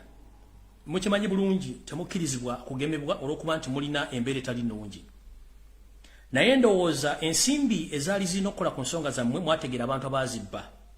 Muno mwe mwali omugenzi Teddy Sezikyeye, mwalimu Janet Museveni Kembabazi, wepo n'omukulu Mike Mukula babba sente zammwe ezimu bazimba bye bazimba wetwogerera essaawa zino Museveni yatoye order nti omuntu ayina akawuka ka mukenenya ateekeddwa okubanga ayina okukimbwa atagenda kuwebwa mpeke zino kitegeeza ki mulina ebbula ly'empeke zino olw'ensonga tiwaliwo ekigendererwa eky'okutandika obbasaanyaawo n'ekigendererwa eky'obbakendeeza naye nga mukimanye nti ebintu byonna bikolebwa nga mulowooza nti byenjogera sibiriiyo ne mujja kutegeera ekituufu kyeki mbagambye omwami ono Jim Muhwezi ne Janet Wepo ne Mike Mukule babba ensimbi ezo mujjukire nti n'omwami eyabawako obuzuulizi eyali munnamawulire gwe bayitanga Teddy Sezikyeye ono yattibwa oluvannyuma lw'okuba nti yasibwako mu kkomera Luzira n'amala n'ayimbulwa oluvannyuma nattibwa abakozi ba state aba ISO abamutomera ku boda nga ddewe era nattibwa oyo naggibwawo Mike Mukula nkugambye omanyi bingi nnyo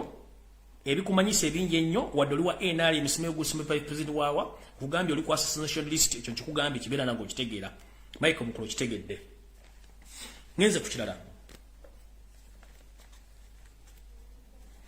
Mukulu Museveni mbadde mukomera ng'okola ebikolobero bingi nnyo ne bwenva n'okola ebikolobero bingi nnyo watandika okutega bomu ng'okozesa ebitongole ekya ISO that is Internal Security Organization CMY ekibega amaje wepo n'abantu aba SFC watega bomu mu basi eyali eva empigi n'entandika okulabula abantu bomu zigenda okuvuga mu butale n'olowooza tetutegeera abantu bakola kye tuyita analysis ku bomu zonna ezaavuga baani abaazitega zaategekwa zitya obutambi mwabukola butya ne bukyusa buli kimu nga mwagala ogende Congo kubanga mukimanyi one Museveni okimanyi tolina kyayina ssente gy'olina okujja ssente kwegende Congo okubba ebyobugagga kyekyo kati kikutwala Congo naye nga ate olina n'olukulu okufulaminga Kyagulanyi Robert Sentamu kati mukulu kankuswaza olwaleero omuvubuka gwe mwakozesa ogenda okutulisa bomu mu bus eyali eva mu bitundu eby'amaserengeta ga Uganda ngedde e Kampala gwe mwawoza mbu yali mutujju era n'amanya mwagabwa mukulu njagala kuswaza nga n'enseeraba bomu eyakubira mu bus empigi omuvubuka oyo yali mukozi wa state era nga mukozi akola ne flying squad y'omu ku bavubuka abatrainingibwa bwe batraininga Kabakabalya Police Training School ono yali mu kibinja kya 7 mu bibinja ebimu bwatendekebwa eyo naye nga yali mu kibinja kya jati mwakolera mwamu omulimu ne bakama bagenda okutega bomu zino bomu eno netulika bubi bwe yatulika obubi omwami ono mukama we eyali ku ddute yali supervisor n'amukuba essasi omwami ono amanyage amatuufu omuyita Agaba Anthony enamba ye ey'owambega oba ey'amagye eri 33340 giwakani nti si yeye gwagamba nti yali amanga terrorist yafira mu basi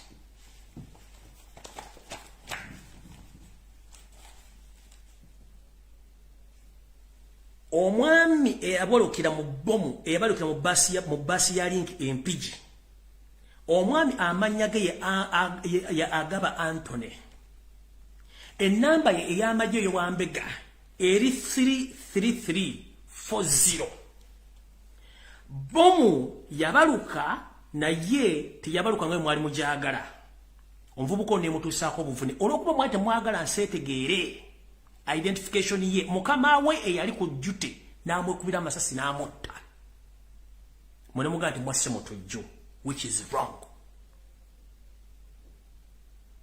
Museveni waleeta abasajja n'abakazi okuva mu Afghanistan bali luddawa teri amanyi bali era mwajjawo olukusa oluyingiza abantu mu nsi Uganda abatamanyiddwa kuvuna buddo ne mubayingiza njera tegeza bana Uganda bomu zonna ezikubye Kampala tekuliko mutujju n'omu akubye Uganda kanterere namu one ebibiina by'abatujju byonna mu nsi yonna birabera website njagala mugende mukebere ku website y'ebibiina by'abatujju byonna oba kuliko message egamba nti bawoniga Uganda bagenda jirumba mbagande Museveni ayina bambega mbuli kitongole n'ebitongole eby'amawulire ayina bambega alina website esobola okufulumya amawulire ku yenga ye ne bagatika ne muza nti matuufu eyo alati yafulumira mu Bugereza mbongereza labudde Uganda bambega ba Museveni bawandika articles bazisindika mawulire kyovula nti BBC tetera kufulumya mawulire ga Uganda kubanga bakimanyi Museveni bamukolera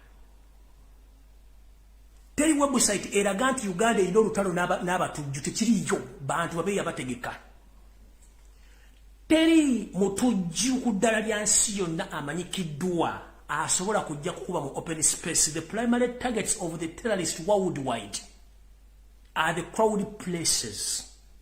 Nchiddamu teri mutujju mu nsi yonna ajja kuba kibangirizi kubanga ye abazze n'ekigendwa kulumya ggwanga na kulumya bantu kutwala message eri omuntu oyo. Njagala Museveni oveyo swaze ggwanga before nga tonategula bibombi bya kisiru website chozi kube ku mezo zo bannamawulire bo olage nti Uganda bali bagitaddeko obutuju nti bagirumbye bagenda girumba. Kebere Al-Shabaab tetwatirina kye twagaza kubanga Al-Shabaab is part of your job. ADF is part of you. This is to remind Ugandans, since Museveni came in Uganda in 1950s, he started camouflaging and killing those people whom you think that they will become obstacles in his wish or in his dreams. There are so many Ugandans who lost their lives during the 50s, the 60s, the 70s, and the 80s. Okumanya kasajja kano kachamu kasasula amawulire bannamawulire n'emikutu gyonna mu nsi yonna ne gisiiga omugenzi Idi Amin Dada in zero to the extent ne kamuteekako n'ogw'okulya abantu. Naye nga ngenda bazzaayo mu myaka gyonna okuva n'okulumba olubiri olw'emmengo Museveni olukwe yalulimu nalubanyumiza bulungi nnyo. Era bamala okukuba olubiri omu kubajja okusupervisinga okulaba omulimu gwe ya mentali nga gwatuuka era gwatuukawo. Museveni y'omu n'agenda ng'ajjawo bantu bonna byali asuubira nti bagezi n'abajjawo.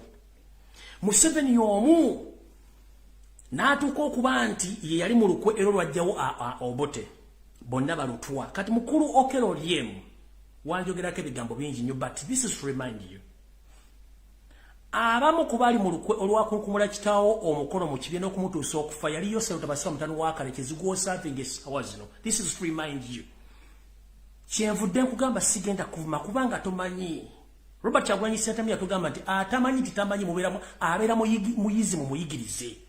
Okeberemu batomanyi. Nkimanyi bulungi nnyo nti kitaawo yakulekera history nti Tito Okero Lutwa yali amanyi Museveni ebitundu 99 ku buli 10 tisimu na Uganda. Ne mu meeting eyali Nairobi yali eteese emirimu bankubanga Museveni wakitogera lwaliro wamu e Rwanda so si Uganda n'abatereka n'abatta. Kati muganda wange Okolie, this is to remind you. The man who was behind the overthrow of your daddy's government is Yoweri Museveni Kaguta. Lutabayisirwa. Nsanga bisibe nsi ya leta. Because this man feared to be exposed, he knew that Okero left some children behind, including you. And you knew the information about Museveni that he's not a true Ugandan. So Museveni decided to employ you so that he can silence you. You are serving the devil, and at the end of the day, you will become a devil too. Mr. Okero Oryem, grow up. We are all Ugandans. We are led by the foreigners. For 36 years, Uganda is behind. You are a minister. You can travel anywhere you feel like. Please, I request you very kindly. Get your passport, move around East African countries. You will witness exactly what I'm telling you, that we are still behind. Due to the fact that the devil you are serving, he is not a Ugandan. That's why he's not developing the nation. He's just developing other countries of his own interest. So stop being used and stop fooling Ugandans. This is to remind you. Ngenze maaso.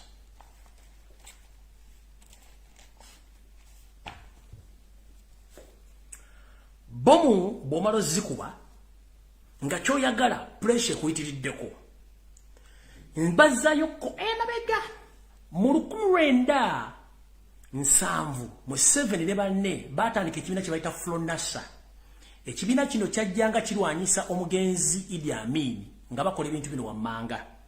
Bajjanga ne batta abantu ba prominent figures, bannabyabufuzi, bannaddiini, okubba banka, n'okudestabilizing eggwanga, n'okubuza ebyetaagisibwa okwonoona gavumenti ya Amin. Bakikola bulungi nnyo nga batega ne bbomu ze bakola olwaleero. Okutega bbomu Museveni yakutandika mu 1970 okutigumbula bannayuganda mu ngeri ey'okwekweka bakutandika mu 1986 nakati okwefuula nti abantu balooza musimusi kubanga yatta n'awamba n'omulambo n'aguziika kubanga aba ayagala babuzaabuza yatandika okutega bomu nga wafronasa mu 1907 kubanga teyafugikwa kamini wadde wiiki n'agenda e Tanzania. Museveni mu 1998 n'akozesa ekibiina kya National Resistance Army ekyabayeekera ne batandika okutega bomu n'okudestabilizinga gavumenti ezaaliko n'okutta bannayuganda mu bitundu bya Luweero nakati bakyatta era nga bateganga bomu n'okubba banka nakati bakyakikola.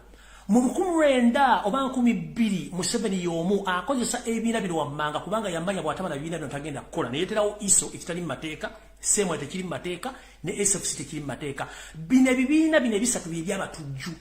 These three organizations, they are not anywhere in the constitution, but they feed on the taxpayers' money, and their duties is to stabilize Uganda so that Museveni can stay in power for long.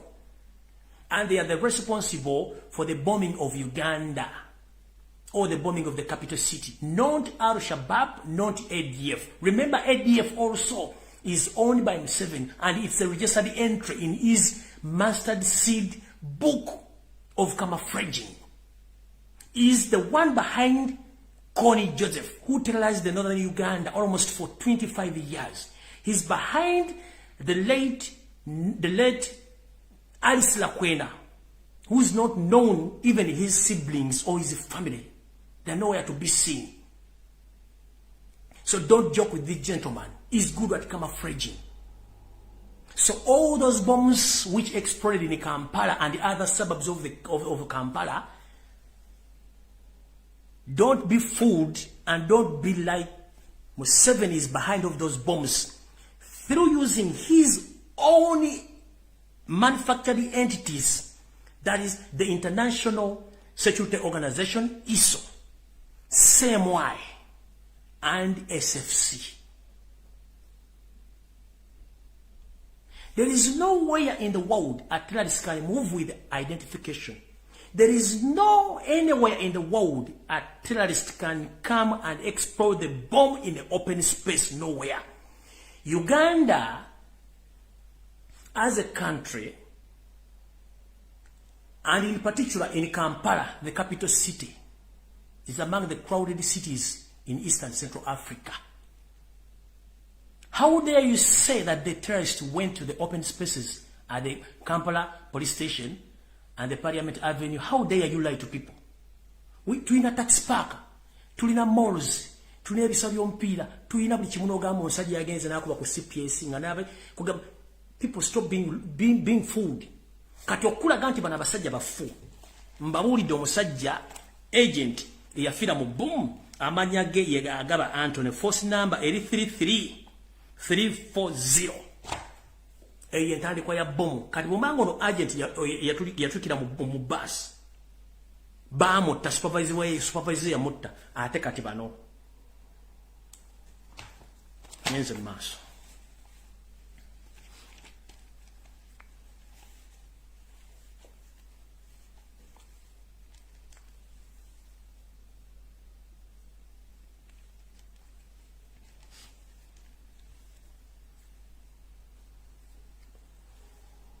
Okwongeza ku information gye nabawadde ey'oku blackmailing and nope.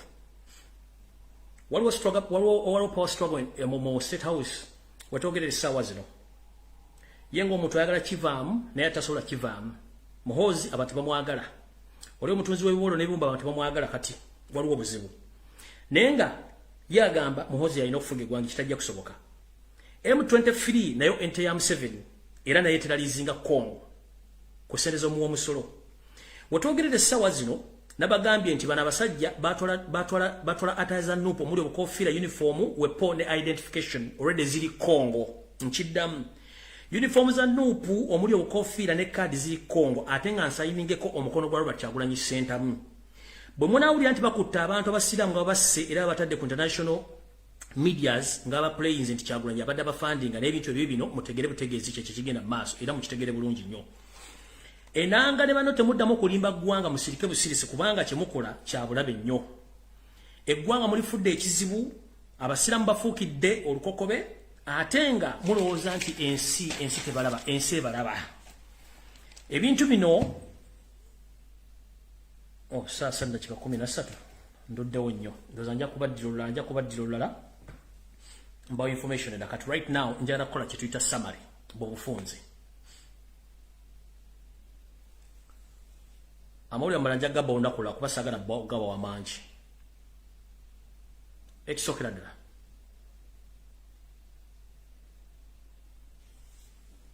njala kusaba n'obuwombeefu bannayuganda mwenna gye muli mu diaspora.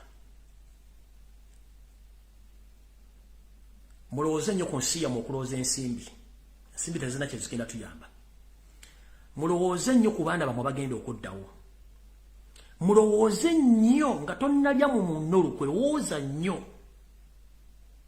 Singa ensi ezikulaakulanye gy'oli zaali zikola ebikolwa bye mukola, zandibadde bwe ziri.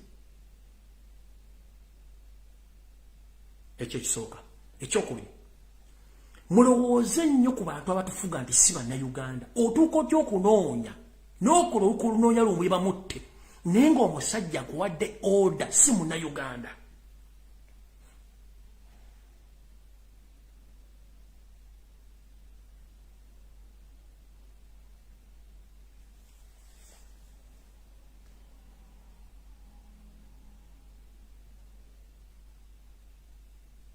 Ne mugenda mutunde ensi abantu basatu.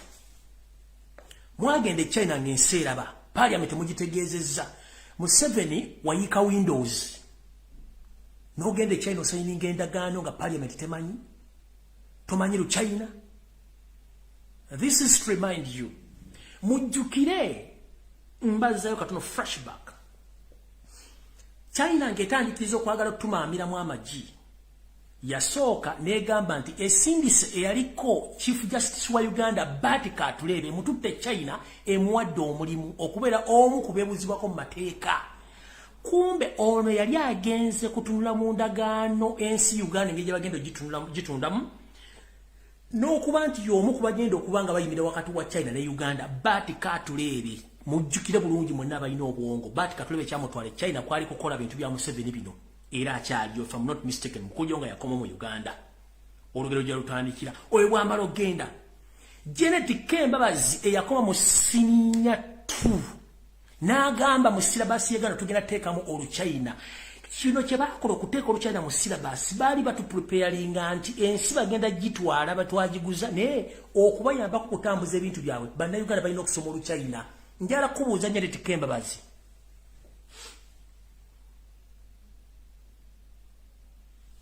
Nsi ki gye wali olabyeko ng'esomesa olulimi olugwira mu national syllabus y'ensi eyo nga temwalina kigendera nti ensi mwagiwaayo? You knew exactly what you were doing. At first you sent the former Chief Justice Batika Atulebe to China to finalize all the agreements between Uganda and China to sell off our properties. Nobody knew about that. That gentleman who was employed by the China government on behalf of UL7 as a blocker to sell that our nation. From there and then, your wife, Janet Kembabazi, she came out publicly. She told the Uganda National Education Examination Board that the Chinese language must be put in the syllabus, or must be taught in all levels in Uganda education system. Why? From then, you chased away all Ugandan fishermen on Lake Victoria and other rivers in Uganda to pave a way for all Chinese to start fishing in specific areas. Nobody knew about that. You went on, you made agreements. Which agreement? 3 of you, Museveni, nothing he knows about the Chinese language. Sam Kutesa, the chief mafia, he knows nothing about the Chinese language. Janet Kataha, Museveni, the senior 2 dropout, you know nothing about Chinese language and about all those agreements. You didn't know what was hidden in those agreements. Right now, you are leaping what you saw because you didn't read the agreement properly or carefully. Right now, the Chinese government or Chinese companies, they are still demanding more of our properties, including the border posts of Maraband Busia, because they need to collect more money so that they can refund, they can get their money, which they lend to you.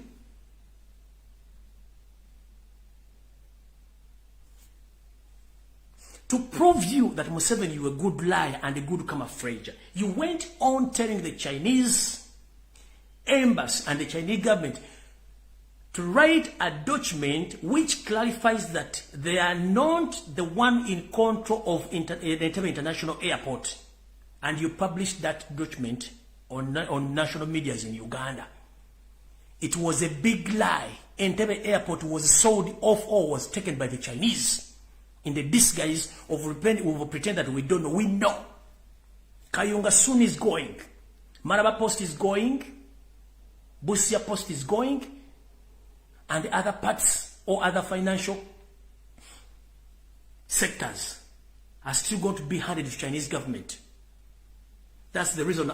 That's the reason as why your wife told the Minister of Education that all Ugandans must study the Chinese language, because he knew that as time goes on, the Chinese, they will take over the country. But if we can ask,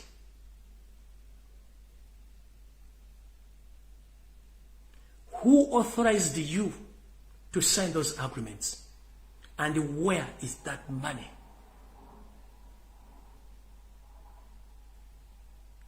Njala kubuuza Matayo Kasaija oba Matia Kashaija ajja mu parliament onali kusindika ebinnyo. Mbwe economy ya Uganda is stable nga bw'ojja oyogera. Nga nesere sasula abakozi ba government eziriwo. Njagala ombulire lunaku ki parliament lyateesa ne authorize ng'ogenda okujja ssente China lunaku ki? In the courts of justice, twalonda Robert Kyagulanyi Ssentamu ng'omukulembeze w'eggwanga, results ezaava mu lutuzirina. Mwe abasayininga eddagaano ezo mwazisayininga mu bukyamu kubanga temuli bakulembeze balonde. So endagaano ezo mwazisayininga mu bukyamu, ssente mujja zisasulanga mwe kenyini. Era mwe Abachina, this is to inform the Chinese government, please. You made a mistake to lend Museveni money as an individual because we had election at the beginning of this year. We Ugandans elected Robert Kyagulanyi Ssentamu as our next president. So whatever agreement you agreed between you and Museveni is narrow and void. We have all the results of the previous election that Robert Kyagulanyi Ssentamu is the president of Uganda. If you have those documents without any sign of Robert Kyagulanyi Ssentamu on those loans, mani yani minye kubanga tujja genda mu koti tubuuze akakiko by'okulonda lye wangula Robert Kyagulanyi Ssentamu Museveni yasayininga ngani, sente zatwala zitwala ngani. Nchidam, the Chinese government, you made a mistake. We are not going to pay that money. And we are not willing to pay. Because you made a mistake. You agreed with the mafia, a foreigner, a refugee. But you made a mistake. And it might be that you made a loss. We are Ugandans. We are tired of being led by the foreigners who don't care about our country. They care about themselves. You made a mistake of giving Museveni the money because he's not the eligible president of the Republic of Uganda. The eligible president of Uganda is Robert Kyagulanyi Ssentamu. It is on record. We shall go to the courts of law after the fall of that government and we will answer the questions. The end of the day, each and every loan you gave or you lent to Museveni as a person, you regret the day you signed those agreements. For us, we are not accepting that fully.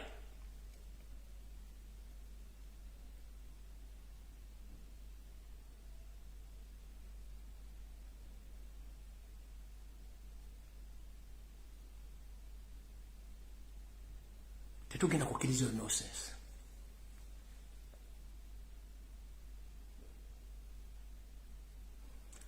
Ngamaliza.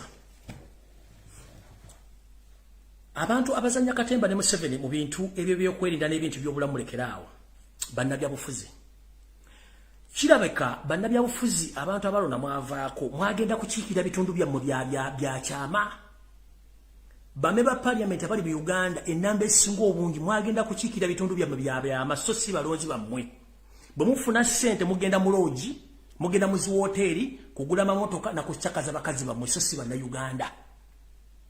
Wetwogerere essaawa zino enamba esinga obungi bame ba parliament tebasobola kuva wadde okwadressinga ensobi ezigenda maaso mu ggwanga. Njagala muve mu wakane temwagenda kukiikira bitundu byammwe bya kyama. Let me change this statement to English. 80% of all elected members of parliaments in Ugandan parliament, they have forgotten that they were elected by the people or their voters.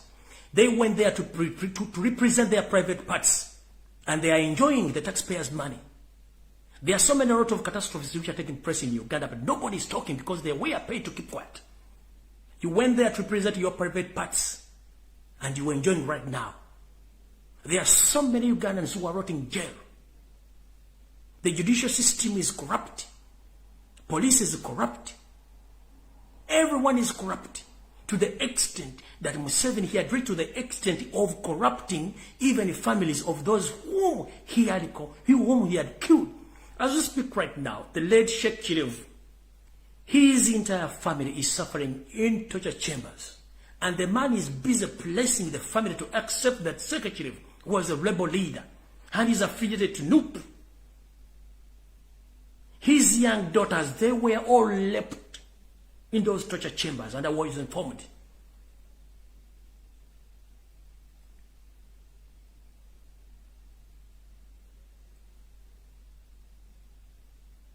Madame Anita Among, the deputy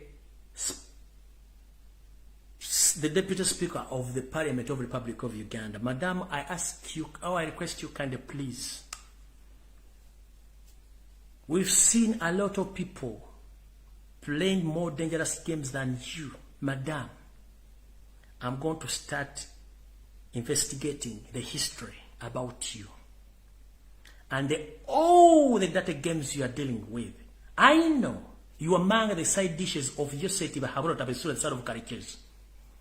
That's why you talk. That's why you don't care. That's why you move like queen. Madam, let me tell you one thing. Talking like a queen because Museveni slept with you, it won't spare you. Remember, Museveni uses you. At the end of the day, he dumps you.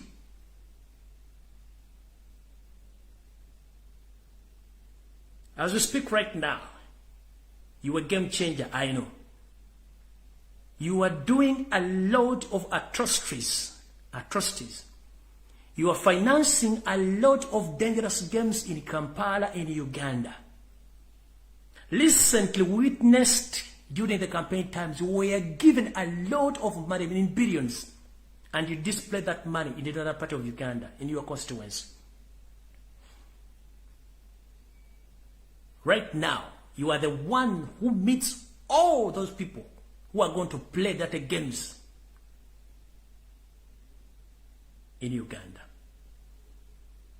Because at one time, or you're still sleeping with Museveni, I don't know, but the information which I have that you are among the side dishes of Museveni. You are using your private parts to terrorize Ugandans because Museveni knows you, that you are so sweet. Nyabo, we've seen a lot. We've seen a lot and we suffered a lot. How many knickers do you put on when you're coming to the parliament? How many dresses you put on when you're coming? You put on when you're coming to the parliament? Just one. Be very careful.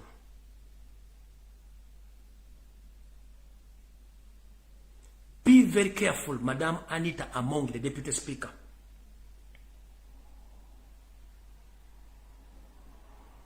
We know that a big number of all MPs, they went there to enjoy, to satisfy their private parts, not to represent Ugandans who voted them. But this is the last warning. Ugandans are watching. And this message is dedicated to all NUP MPs who were bribed to keep quiet. Voters are watching.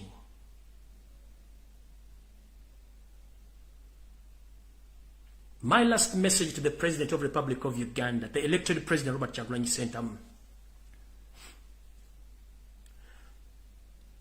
Mr. President, with due respect, you've witnessed a lot of catastrophe in the National Unity Platform.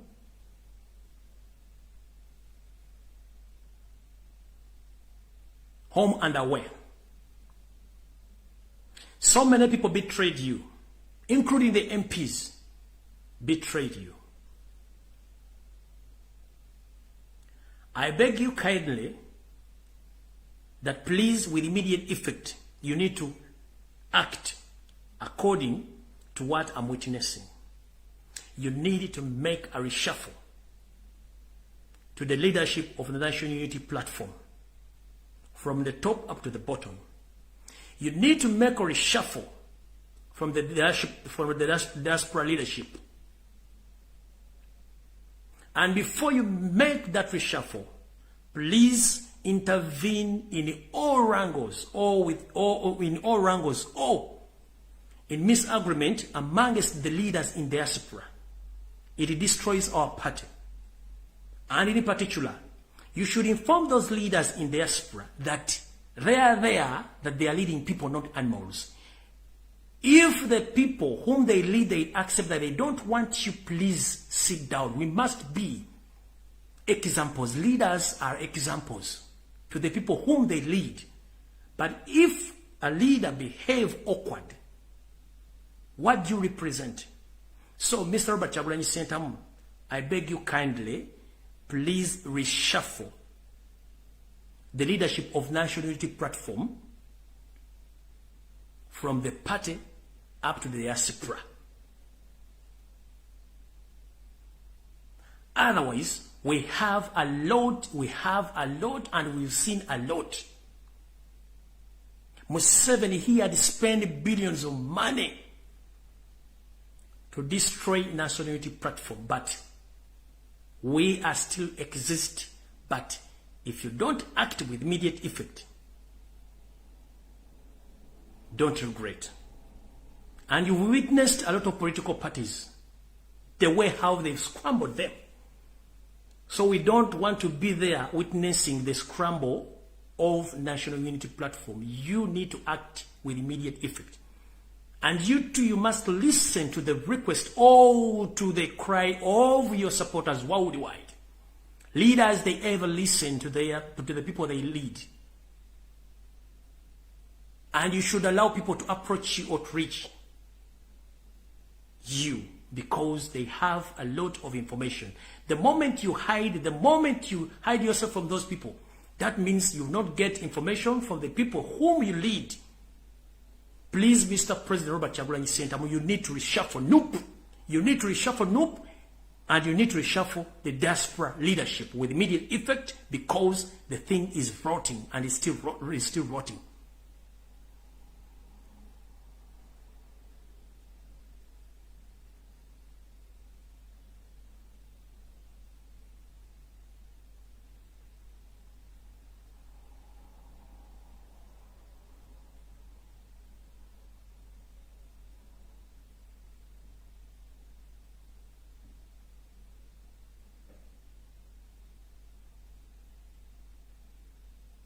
Tulina mbeba parliament abawera 50. Essaawa zino bandibadde bawandiika dda mu bitongole by'ensi yonna ng'abaana baffe bonna abavundira makomera baavaayo dda. No one is caring about those people. Nze I got a chance, mwanwanira baasobola naye eri abaana batamanyikiddwa. This is what I'm talking about. There are so many unknown people who are suffering. But these members of parliament, they are quiet. And there are some people who are rotting in the jail who are there, helping them, blessing, looking for votes, who made campaign for them to be where they are right now, but they are quiet. Please, Mr. President, kusaba n'obuwombeefu ekibiina kya National Unity Platform kisaana kuddamu kuyuwa. Obukulembeze bwonna buyuwe. Bw'omala obuyuwa odde mu diaspora naye ojeere.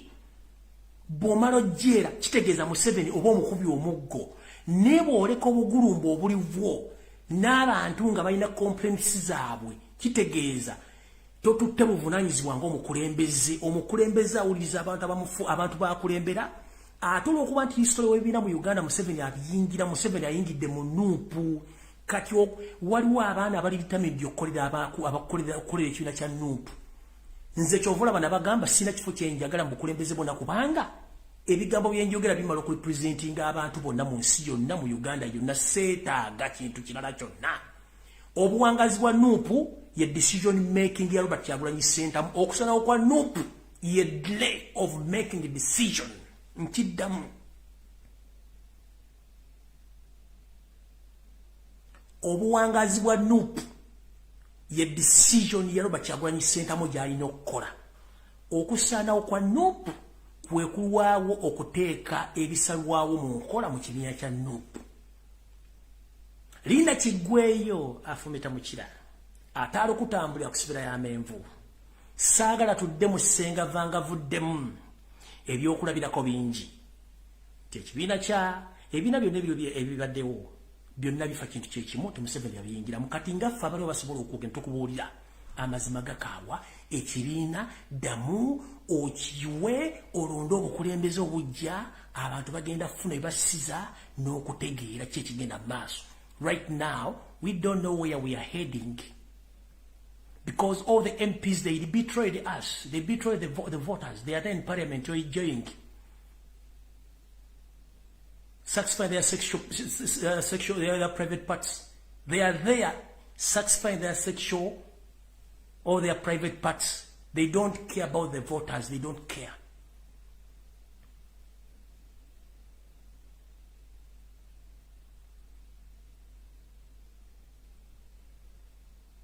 Mr. Robert Kyagulanyi Ssentamu, Mr. President, I humbly request you, please, decision making is the key factor.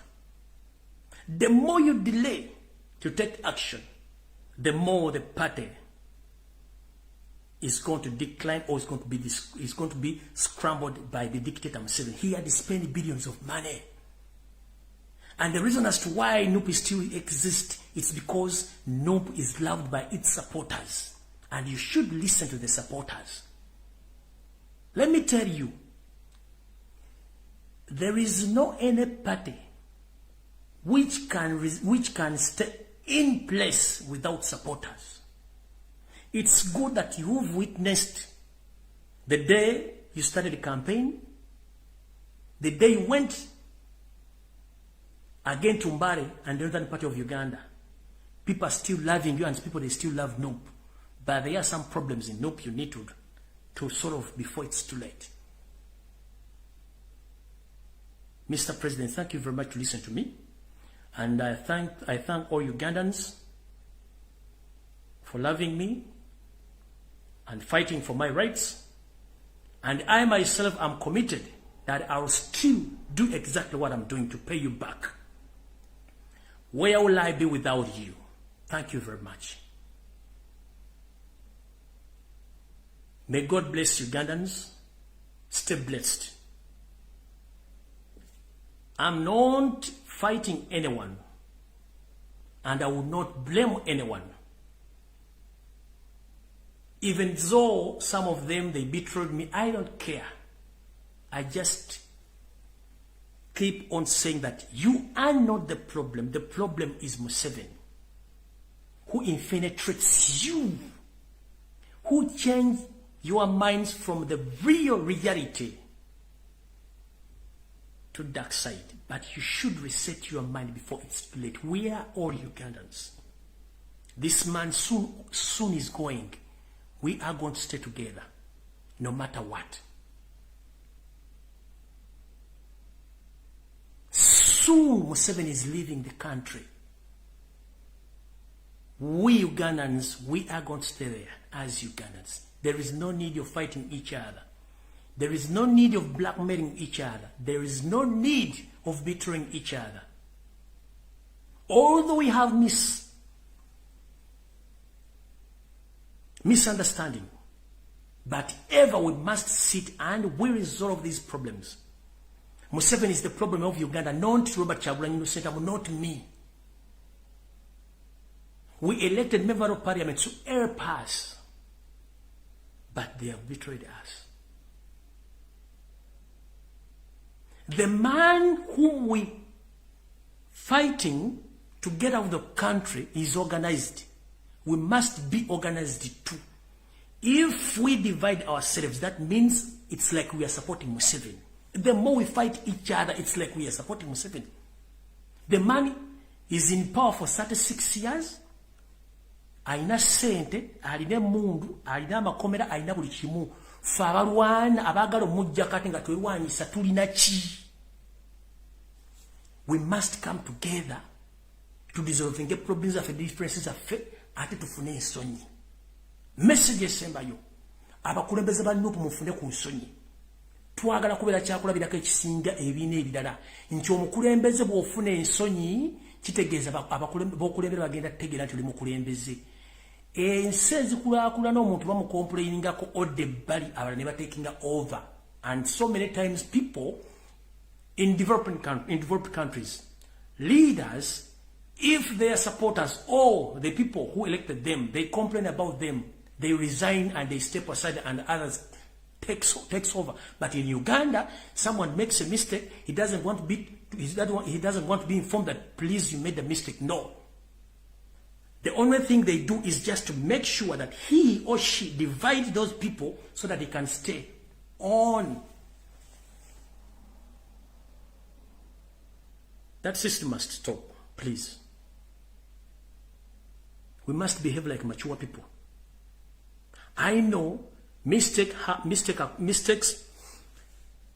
are for human, but we must reserve and we must respect each other. Kino kibagamba. Akulembeze mwena muwulire ku nsonyi. Bwe bagamba nti kino kikyamu kitegere kikyamu ate uliza kugambye. Atha bwe tutafuna kuswala kijja sigala nga twerwanyisa. Gwe tulwanyisa atudde. Faba mulwanyisa ate tweyuzaamu tebikola. Tulina kusigala nga tulwamu. Kyenvudde mbagambe sina gwe ngenda kuvuma kulwana oba kwogera mafuukule. It's up to them. Njagala ensi yange, njagala bannayuganda. Bambeereddewo nange no babeererawo. Ate kino nkikugamba Museveni. Njagala okiwulire. Era kino njagala kigamba bannayuganda nga nfundikira. Katonda antaddewo kubeerawo yajja okunkuuma. Olunaku lwali yagala okuntwala ajja kuntwala. Sigenda kutirira nsi yange. This is my constitutional right to speak the truth. You've been lying to Ugandans almost for 50 years. You've been camouflaging. Nobody knew you. We are in the country. Even the people you lead, they don't know the real you. Recently, when I forced you, you came out. You tell the nation the true names of you that you are Tiba Haburwa. How dare you? For almost 36 years, nobody knew your real names, that you were Tiba Haburwa. And the people, all Ugandans kept quiet. Omusajja Tiba Haburwa? So that means that omusajja atufuga tetumumanyi. Museveni is the problem of Uganda, not Robert Kyagulanyi Ssentamu, not me. Me, I'm not a problem. So tebakusindika kujja kumbega, I'm not a problem. Tebakusindika kuwa butajja buwa rumbi, I'm not the problem. Tondi amuluku, I'm not the problem. Museveni is the problem. Museveni wakuwa butwango jabumpa budize bumuwe, buwo mwane buwo muzukuru, so sinzi. I'm not the problem because I'm speaking the truth. If you are sent to spy on me, if you are sent to kill me, please, I'm not the problem. The problem is Museveni. If you want to witness, let Museveni die. Even for 30 minutes, you witness that I'm not the problem. Siri kizibu jamuli. Ekizibu ya Museveni.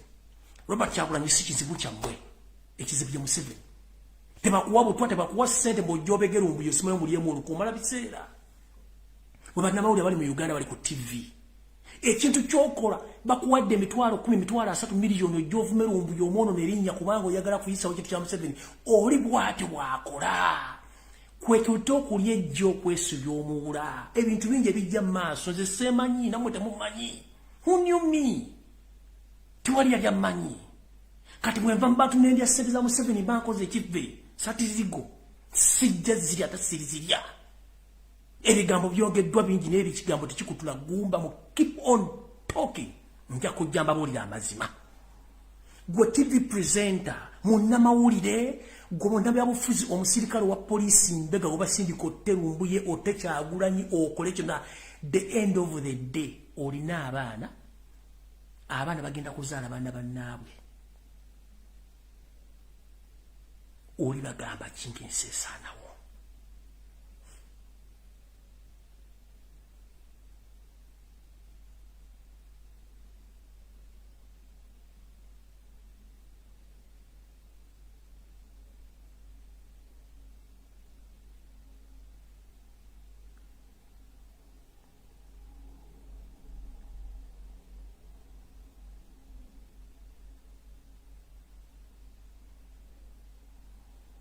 Nchibabulide open gwe kuba sindise mu ttake ojonzi tumpo butuwa. You are wasting a lot of time. Yesu Nabbi Isa yagamba kitange saasira abo abakoze ekintu kino kubanga kye bakola tebakimanyi. They don't know what they are doing. Of those people who betrayed me, they don't know what they were doing because they were helping Museveni to take over our country, to hand over the country to China. So I don't blame you, I blame Museveni and his entire family. So don't be there and you are sent to look for Lumbuye to poison him. Please, you are wasting a lot of time. Don't dare. I'm not the problem of Uganda. It's Museveni the problem of Uganda, not me. I'm just a mere speaker. If the information I'm giving is wrong, why is it that the government is looking for me? Why is it the day I was arrested, everyone jubilated in the government, but at the end of the day, they didn't get me, they didn't get me. And this is to inform Yoseri Tiba Habura Utabaiswa, the son of Karekezi. If true that I committed some crimes, as he said that I committed 15 cases, during the UN agreements, UN introducing international police, that is Interpol, whereby if any person or a particular person in either country, he committed crimes against humanity, the government of that particular country, they file a case and evidence and they present that evidence to international police, which is in Kololo. Please, if I committed atrocities as you say, please let the Interpol look for me and I will present myself, but not in your government. Because you have nothing to tell me. Tolina. Chichiche nalinjo gede chitabadeo. Chichiche nalinjo gede chitabadeo. Bwemba njogera mazima lwaki munonya. Bwemba njogera bichamu lwaki munonya.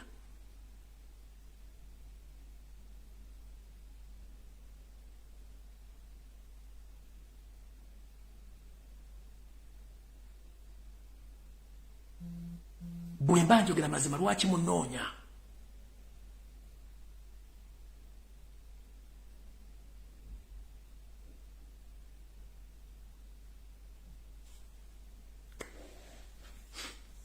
Mukama asse mikono gye ku ggwanga Uganda. Mukama asse mikono gye ku bannayuganda bonna bali mu diaspora. Mukama asse mikono gye ku baana abato abali mu Uganda abayita mu buzibu batandi bali tebayita mu ssaawa zino. Tusaba Mukama otukuumire abantu baffe ab'omugaso. Muno we muli bannaddiini, muno we muli abakulembeze. Ku ntikko ya byonna otukuumire maaso moogi Ssaabasajja Kabaka Ronald Muwenda Mutebi w'okubiri. Otukumira Robert Kyagulanyi Ssentamu, otukumira abannaddiini bonna ne bannayuganda bonna abaagala enkyukakyuka. Era Mukama nkusaba otuyamba oggula obwongo bw'abannayuganda abakyebase nga balowooleza mu busente obutono okuli ejja okwesibya muwula. Mukama asaba ozuukuse bannayuganda bonna gye bali bajjukire nti okubonaabonako abaana ba Isirayiri kwabalaga ebintu bingi y'ensonga lwaki bagaziya eggwanga lye balirwanirira. Teri nsi eteekaluka ku Isirayiri ne succeedinga. Bwekityo bannayuganda buli omu waali nkusaba oggula amaaso go. Lumbuye si kizibu. Lumbuye mwogezi nga Musa bwe yali ayogerera abaana ba Isirayiri n'abajja mu Egypti n'abasomosa omugga n'abatuusa mu nsi yaabwe ensuubize. Bw'atyo Kyagulanyi n'abantu abamu abasobola okuvayo okwogera gwe mulimu gwe bakola tetulina kizibu. Mukama nkusaba otwale obuvunaanyizibwa okuba buli mwana wa Uganda akyalimu empeka emera omuwa obuvumu n'obuvunaanyizibwa okwogera ddembe lyabwe bange eryatulwa mu ssemateeka okutiisibwatiisibwa okukuba kulaga sayini eziraga nti abatutiisa bakola bikyamu. Bw'oba okola ekituufu ki ekikutiisatiisiza omuntu, bw'oba okola ekikyamu lwakyotta omuntu. Constitution egamba nti kooti y'essemateeka yeyina okusalirawo omuntu okufa so si ggwe muntu agamba nti gundi afe. N'olw'ensonga ebikolwa by'okutta abasiraamu mu ggwanga bikome. Basajja ba Katonda baddu ba Allah tebalina kizibu olw'okuba nti bo batwala obuvunaanyizibwa okubuulira amazima n'okwogera ekituufu y'ensonga lwaki bafa. Mukama tukusaba otuyambe nga bwe wajja abaana ba Isirayiri e Egypt n'obasomesa n'obatuusa mu nsi ensuubize. Tuyambe bannayuganda baggule amaaso bategere nti tuli ku kizibu kye kimu. Abayisirayiri kye bali mu Egypt kye tulimu. Watuleetera sitaani ku nsi kuno ali mu ggwanga erya Uganda alina n'abazzukulu omuli n'abaana bamuhoozi omuli sitaani era gwambuuza nti sitaani yaleka abaana ku nsi sitaani yazaala omwana gwe bayita Yosefu tabasira mutabani wa Kalekezi nsanga bisibe n'omwana nazzukuza muhoozi Kanyerugaba nazzukuza Natasha nazzukuza Diana buli kimu n'akikola kati sitaani ali ku nsi atumala. Mukama tuyambe nga bwe wayita mu kiro ng'ogenda okusomosa abaana ba Isirayiri n'olagira abaana ab'obulenzi bonna mu ggwanga erya Egypt okubanga tebaazuuka ku olunaku. Tuyambe Mukama mu kintu kye kimu ensekere ku makyanga famire y'omutabani wa sitaani Yosefu tabasira mutabani wa Kalekezi yonna ezikiridde kubanga kino kikolimu eri eggwanga lya Uganda, kino kikolimu eri eggwanga eri ssemazinga wa Africa, kino kikolimu eri obulamu bw'abantu bwewateeka ku nsi. Mukama nga bw'ogamba nti bw'owa omuntu obuyinza tomukkiriza, bw'omuwa omuntu obulamu tomukkiriza muntu yina okuggyako ggwe. Naye tuyambe sitaani gwe watulekera ku nsi omututwalire kubanga bannayuganda baagala ensi yaabwe. Ku lwa Katonda n'ensi yange Mukama bankumi atakuumira mpeera sina kinyinza bbasasula okuggyako bbasabira n'okwesabira. Byonna mbisabe nga mpita mu nnyemo Yesu Kristo wange ndalabula emirembe. Mukama bankumi tusinkane ku Sande mu bimuli Mbulange Mengo. Nkiddamu tusinkane ku Sande mu bimuli Mbulange Mengo. Naye nga nfundikira tulwengawo okutwala ebigambo by'abantu beboogera ate tulwengawo okusalira mu busungu. Twetegerezenga nnyo ebigambo bye twogera.